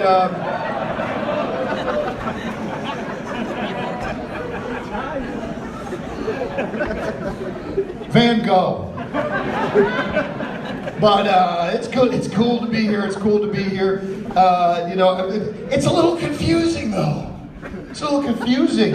You got let me get this straight. If you want to go get some 420, what do? You go to the coffee shop, right? Now let's say, if you want to get some coffee, what do? Go to the bong shop?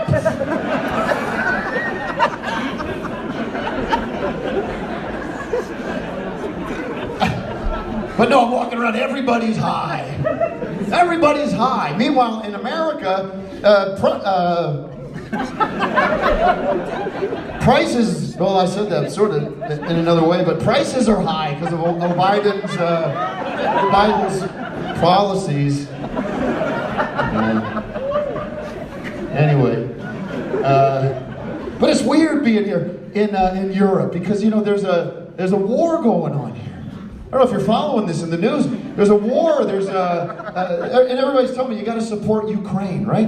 You got to support Ukraine. Meanwhile, if you're here at the show tonight and you're short, what do? You crane your neck to see the show.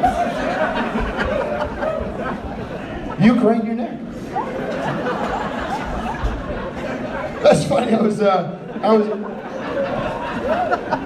in England. I was in England. Yeah. Yeah, I hate the English. I hate the English. But boy, there was I didn't realize this thing. Boris Yeltsin got, not Boris, what is his name? Boris Joseph got fired. He got fired. I mean, what the hell? The guy was doing a good job. He gets fired. What's that about? But I heard the story. He apparently went back home, and he was very sad, very depressed. He walks home. He gets into his house, his flat, and he gets home. His wife is there, and she says, "UK? Are you? In other words, are you UK? Are you UK?" But no, I'm embracing the culture here. In fact, I went down in one of these coffee shops and got myself a little something here. You know, I'm gonna just.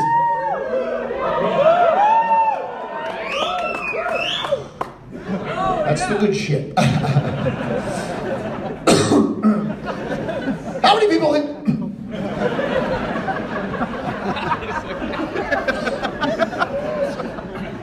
How many?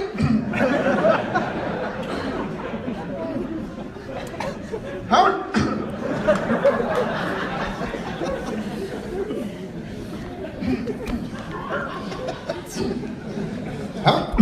many? How many people here like music? I believe any music fans here? Yeah, I love music. I love music. I'm always looking for the new groups. You know, who are the new guys that are killing it right now or going to the top of the charts? There's this guy, Bad Bunny. Do you know Bad Bunny? Yeah, Bad Bunny's killing it. He's making electronic music. You love Bad Bunny, I can tell. But my only question is when he comes out on stage, does he have a big carrot coming out of his mouth? She's like, uh-huh. But at the end of the show, he's like, yeah,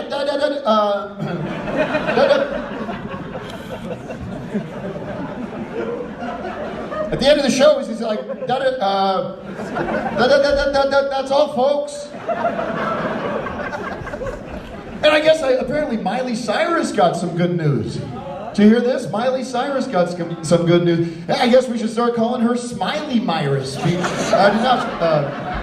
Smiley Cyrus, yeah.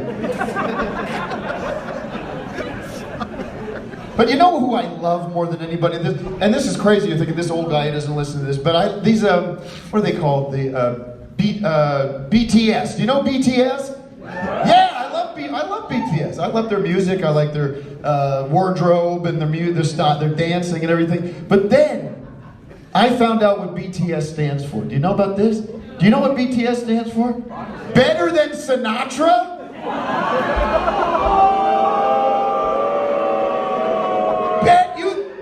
You think you're better than fucking Frank Sinatra, greatest singer of all time. You think you're better than them? Fuck you! No more! No more! And to do that to little old Blue Eyes, Frank Blue Eyes is the biggest disgrace I can think of. The greatest singer of all time. Do you know who Frank Sinatra? Do they have Frank Sinatra here? Well, you know what? This is kind of crazy because I found this out. I get here, I'm talking to the guys in the crew. Yeah, we're having a couple of Amstels, and they told me this. This blew me away. I didn't know anything about this.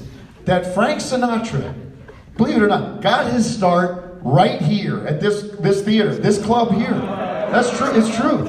Boom, Chicago. He got his start here in the 20s or the 30s, whenever it was. He came over here.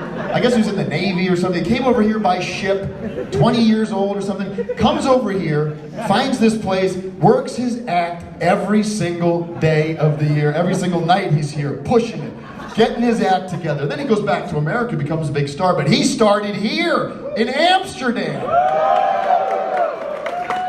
And so and there's no plaque out there, there's no sign, there's no respect shown for Frank.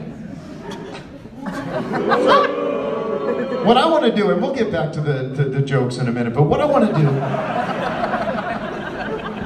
do is take just a second, just a minute or a few seconds, and just pay some goddamn respect to the great Frank Sinatra. Can we do that?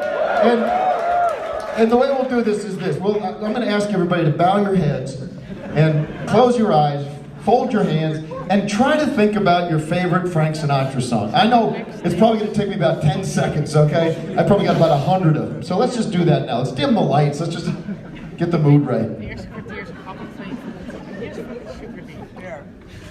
I got one.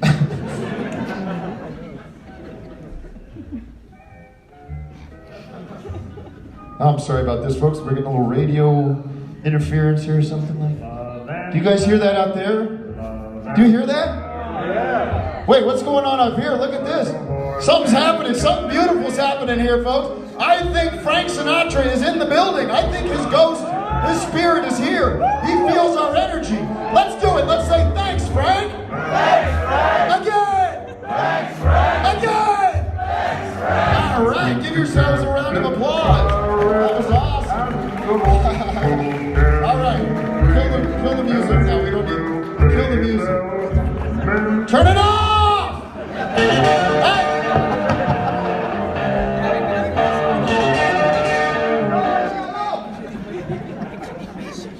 Sorry about that. The fuck are you looking at, man? I'm sorry, dude. I'm sorry, this guy right here, the whole show, I'm trying to do a show for these people, okay? The whole show, this is him. Like, what the fuck? Like, what is it? He's drooling over me. What is it? Like, what is it that you see that you can't get enough of? Like, do you want to fuck me? Because I'm married, okay? What? No, seriously, no. What is it? Is it? Oh, I know what it is. I can see. I know what it is. I know what it is. You are jealous of my iWatch. Isn't that right? You're jealous of my. Who's jealous of my iWatch? Let's hear it. Yeah. There it is. My beautiful iWatch. How many people have the iWatch? Anybody got an iWatch here? This guy does. Huh? This guy. Get up here, you son of a bitch. Get up here. Look at him, look at you. Everything looks good with you. Look at turtleneck. What model do you have? Go sit behind the piano. Go ahead. Make yourself at home. Yeah. Oh my goodness. Look at this. Look at that. What model do you have? Use the mic. The fucking mic is right here. It's the Series 7, I think. Series 7? What? It's not the latest. No, the 8. They got 8. This is 8 Max. But you love it though, right? You love the iWatch. I will tell everyone all about it all day. I'm a fan. All right, enough. I'm just asking you a fucking simple yes/no question. I love it, but yes. I have a. Can I talk? I have a couple issues with it. I'll admit it. I have a couple issues. Mainly the notifications. You know the notifications on the iWatch? It's crazy. It's ringing all the time. The other day I'm at 9/11. Not 9/11.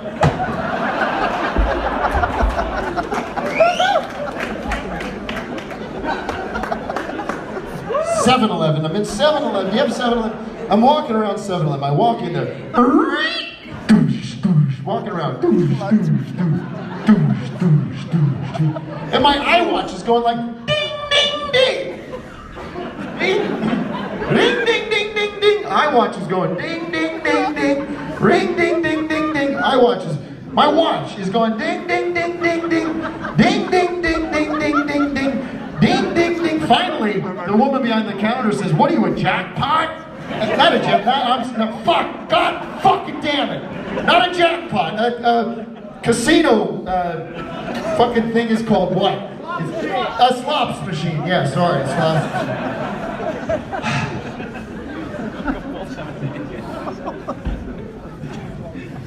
But I'm not one of those guys. I'm not one of those guys that puts all his apps all over his watch. You know these people? These people that put all their apps all over the watch. You know these people? They load up their watch with a bunch of apps. What are they doing? So name an app. I'll tell you if I have it on my Fitness app? The fitness app. That comes preloaded. I can't even get it. What the fuck are you talking about? I can't take it off if I wanted to. I'm talking about a third-party app. Overcast, it's for podcasts. Okay, never heard of it, but let's do that. Do I have that? Do I have that? Is that your question? Not on my watch!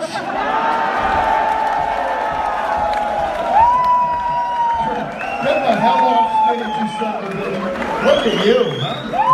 Thank you. Get out of here. Son of a bitch. Let's give him another round of applause. Anyway, let's have a little fun. You guys want to have a little fun? We're going to have a little fun. We're going to do this. We're going to play a game. The game is called Name My Top 5 Holidays. Okay? Now, these are my favorite days of the year. Big celebratory days. We're going to keep track of it right here. You guys are going to help me make the list. And let's see.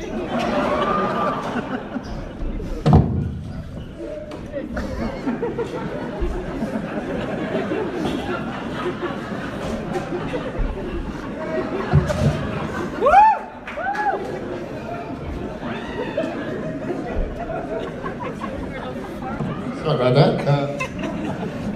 Top 5, let's get a little. Top.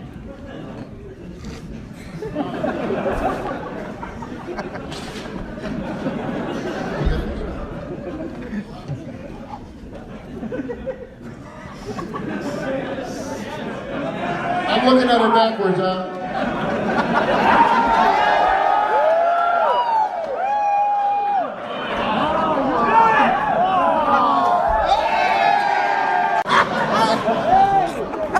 Hey, hold on. Let me give you guys a clue, okay? Let me give you a clue. I'm a comedian, all right? I'm a funny person. What do you think I would like? Huh? Hey, April Fool's Day! Kid gets a pint. Here we go, April Fool's Day. I can't see anything. Thank you, you're done. April Fool's Day, there it is. April Fool's Day. Let's hear it for April Fool's Day. That's the best day of the year. I love April Fool's Day, folks. I love April Fool's Day. My wife does not. No. Last April Fool's Day, it was a very funny little prank I played on my wife. My wife, who's lactose intolerant. Is that right? Yes. My wife is lactose intolerant, right? So one morning she goes to me. It was April Fool's. She didn't know. She says, "I want you to go down to the coffee company." All right, fuck you guys. You know what? I'm serious. I do work to make my show feel special and localized for your cities. And I do the work. We have a team that looks this shit up. And I make sure that when I deliver local references that it's going to mean something, it's going to be impactful for you. And I just deliver, and you did not deliver for me. So I'm going to back it up, and we're going to try again. My wife, who is lactose intolerant, she said, "I want you to go down to the coffee company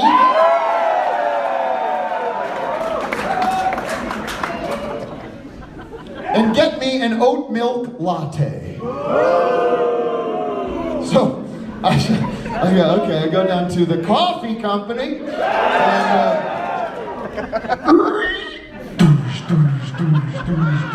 fucking baristas in there going, right?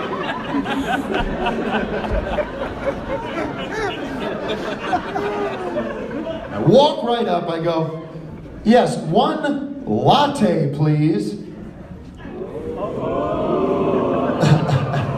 This is a smart group. And bring it home, my wife grabs it, she guzzles it down, go, go, go, go, go, go, go. 20 minutes later, this is her.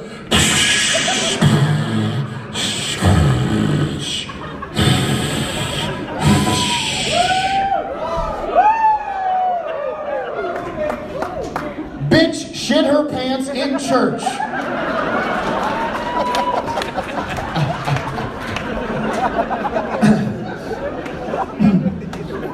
But I love my wife. I love my wife. My wife, she's got some issues with me though. I'm in the doghouse, you know. You ever get in the doghouse with the old lady? You ever get in that doghouse? Woo boy.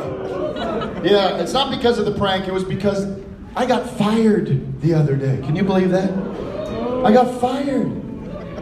I got fired from my job. I had one of those place I was working. I had one of these. What are they called? A female coworker.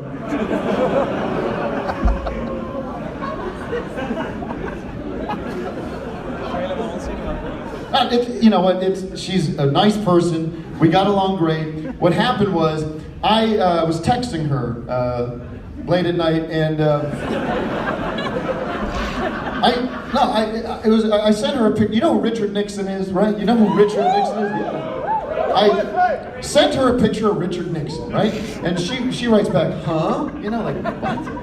And I write, hey, I thought you want to check out some dick pics. That's funny. It's funny. And she wrote back, ha ha. So, evidence there.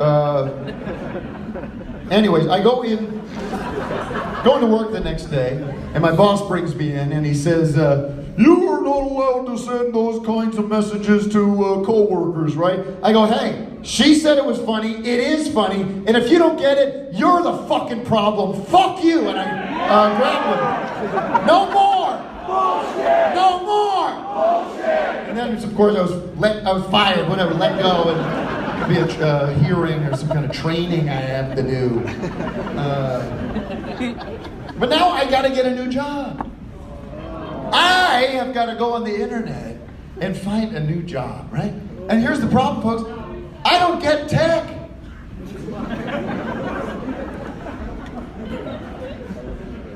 I don't get tech. Does anybody here get tech? Do you get tech? Yeah. Does anybody here get tech? Like, I don't get it. I don't get tech. Like the other day, a guy comes up to me and goes, are you going to get the Oculus? You know, the thing? I go, I'm clueless. Guy right behind him pops in, he steps up, he goes, what about Meta? You going to get Meta? You going to get on Meta? I go, looks like I just met a geek.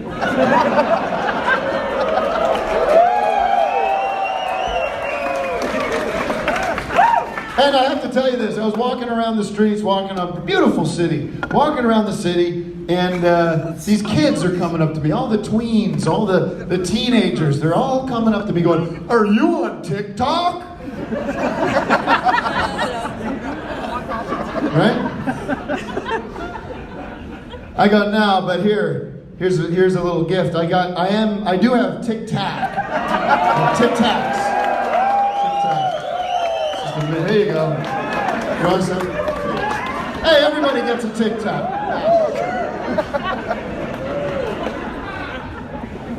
Pass that around.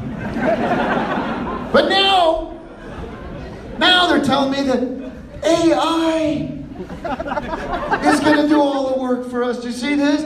AI is going to take care of everything. AI is going to do my taxes. I said, hey, I don't want the government. I don't know.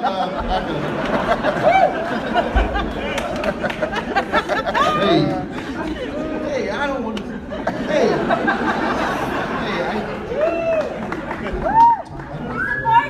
I don't want to hear. Government's gonna. Hey, I don't want the. They say that AI is going to do our taxes. I say, hey,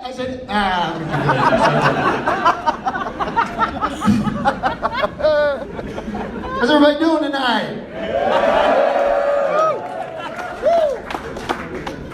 They say AI is going to start doing our taxes.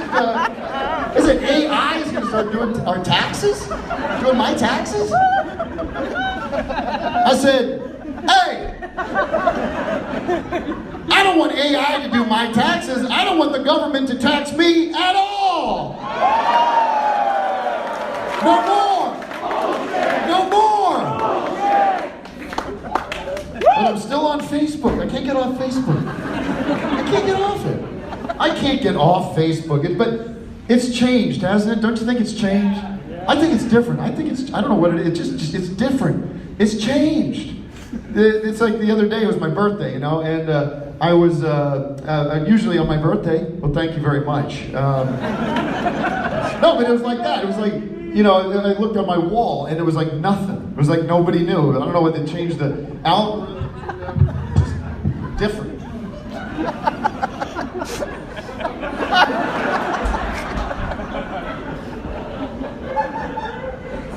This is hot, scalding water.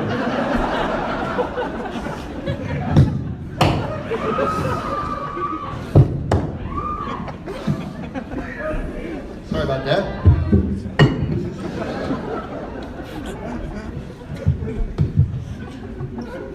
This is jammed, Mike's jammed here. Sorry about that.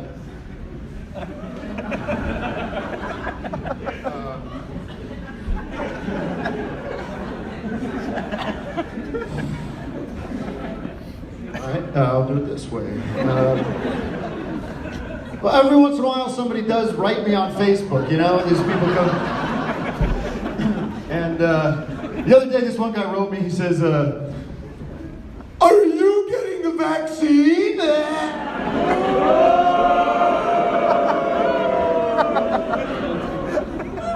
fucking lizard, these people, right? Telling us what to do? You know what I said to this guy? I said, no, I'm more into the facts scene. Because it's true, if you look into it, and I was looking into this because I was planning this trip here, and I was looking at Amsterdam, and there's this article on Facebook actually that says that, I guess it was today, or I think it was yesterday, I think it was something like 25,000 kids have died from the vaccine today, like just in a day. And it's happening every day. No, what do we, how long are we going to stand for that? No more, no more! Anyway, the fucking guy blocks me, right? And, but then I was like, shit, I had an even better reply, and I didn't get to send it, but I'll share it with you. I said, yeah, you know what? The only shot that I'm going to take is...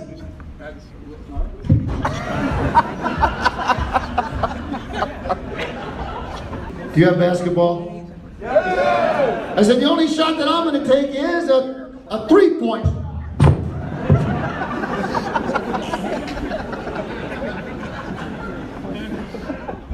Thank you. Thank you, everybody. I said I got the high part. So you're scared and you're thinking that maybe there's nothing more. Show a little faith. Oh, show a little faith. There's magic in the night. Yeah, really, alright. Oh, that's alright with me. Why does it keep going, right?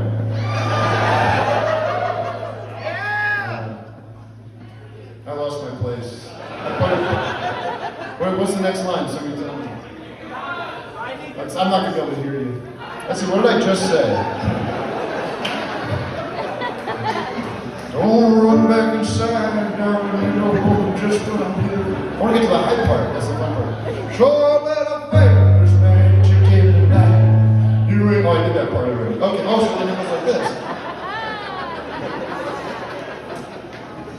You can hide the covers and study your pain. And crosses from your lovers throw roses in the rain. Waste your summer praying in vain for a savior to rise from these streets. Well, I know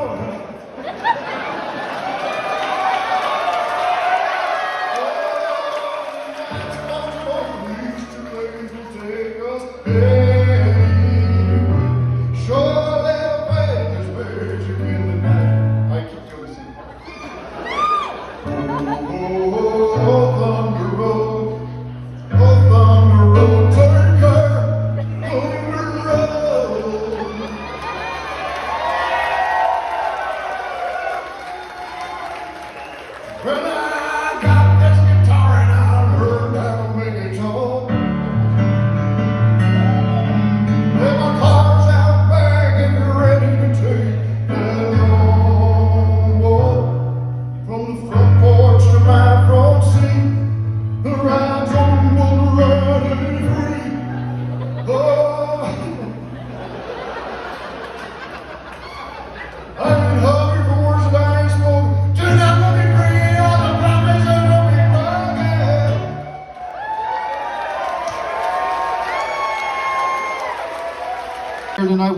is here.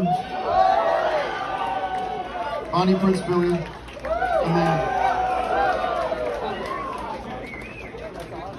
You know what he just said to me? He said that was a beautiful song. No. Oh, really? Well, listen. Many years ago, feels like a million years ago, Will Oldham here sang a song for a television show called Bedtime Stories.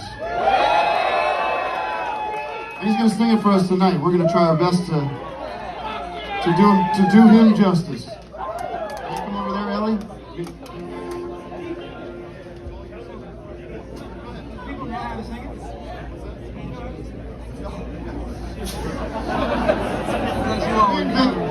So let me tell you the backstory here. I sent Will this little demo I made, and Will sent me back some magic. He made it himself. You're a genius, sir. But on the recording, you did this very cool little, you went boom, boom, boom, boom, boom, boom, boom. Ready, Vic? Boom, boom, boom, boom. You're doomed. Boom, boom, boom. To live the life you're meant to be. Stuck inside your reality. You're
I gotta follow that now, I guess.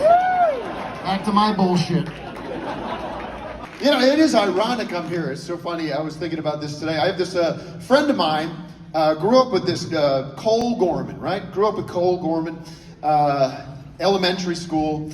And then his family, they moved away and kind of lost touch. You know, you lose touch with people. And about 10 years ago, we connected back on Facebook. You know, Facebook's great for that. So I get a notification saying Cole Gorman, like, who is that, right? And so we catch up. I find out Cole now, after college, he started working in IT, right? Any IT people here? Logistics and networking and stuff like that. And it was killing it. He was killing it. He was doing this for about 10 years or something like that, just really making a great living. And I think he got to a point, I mean, I talked to him about this because he was in town, so we caught up. And he just got sick of it, you know? So him and his a couple of buddies, who I did get to meet around that same time, they started their own thing.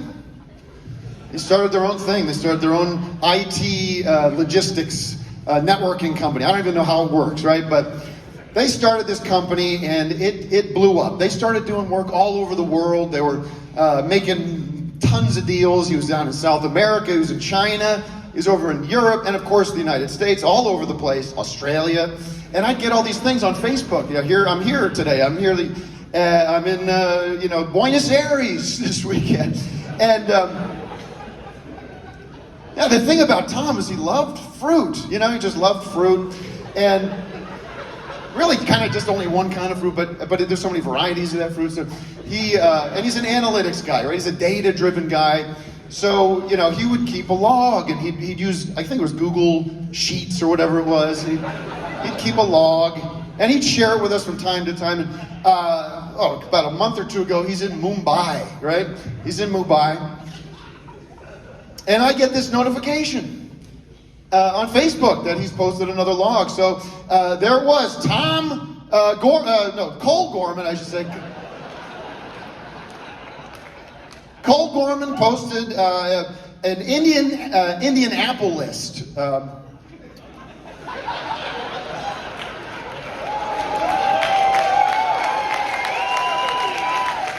Anyway, what else? What else?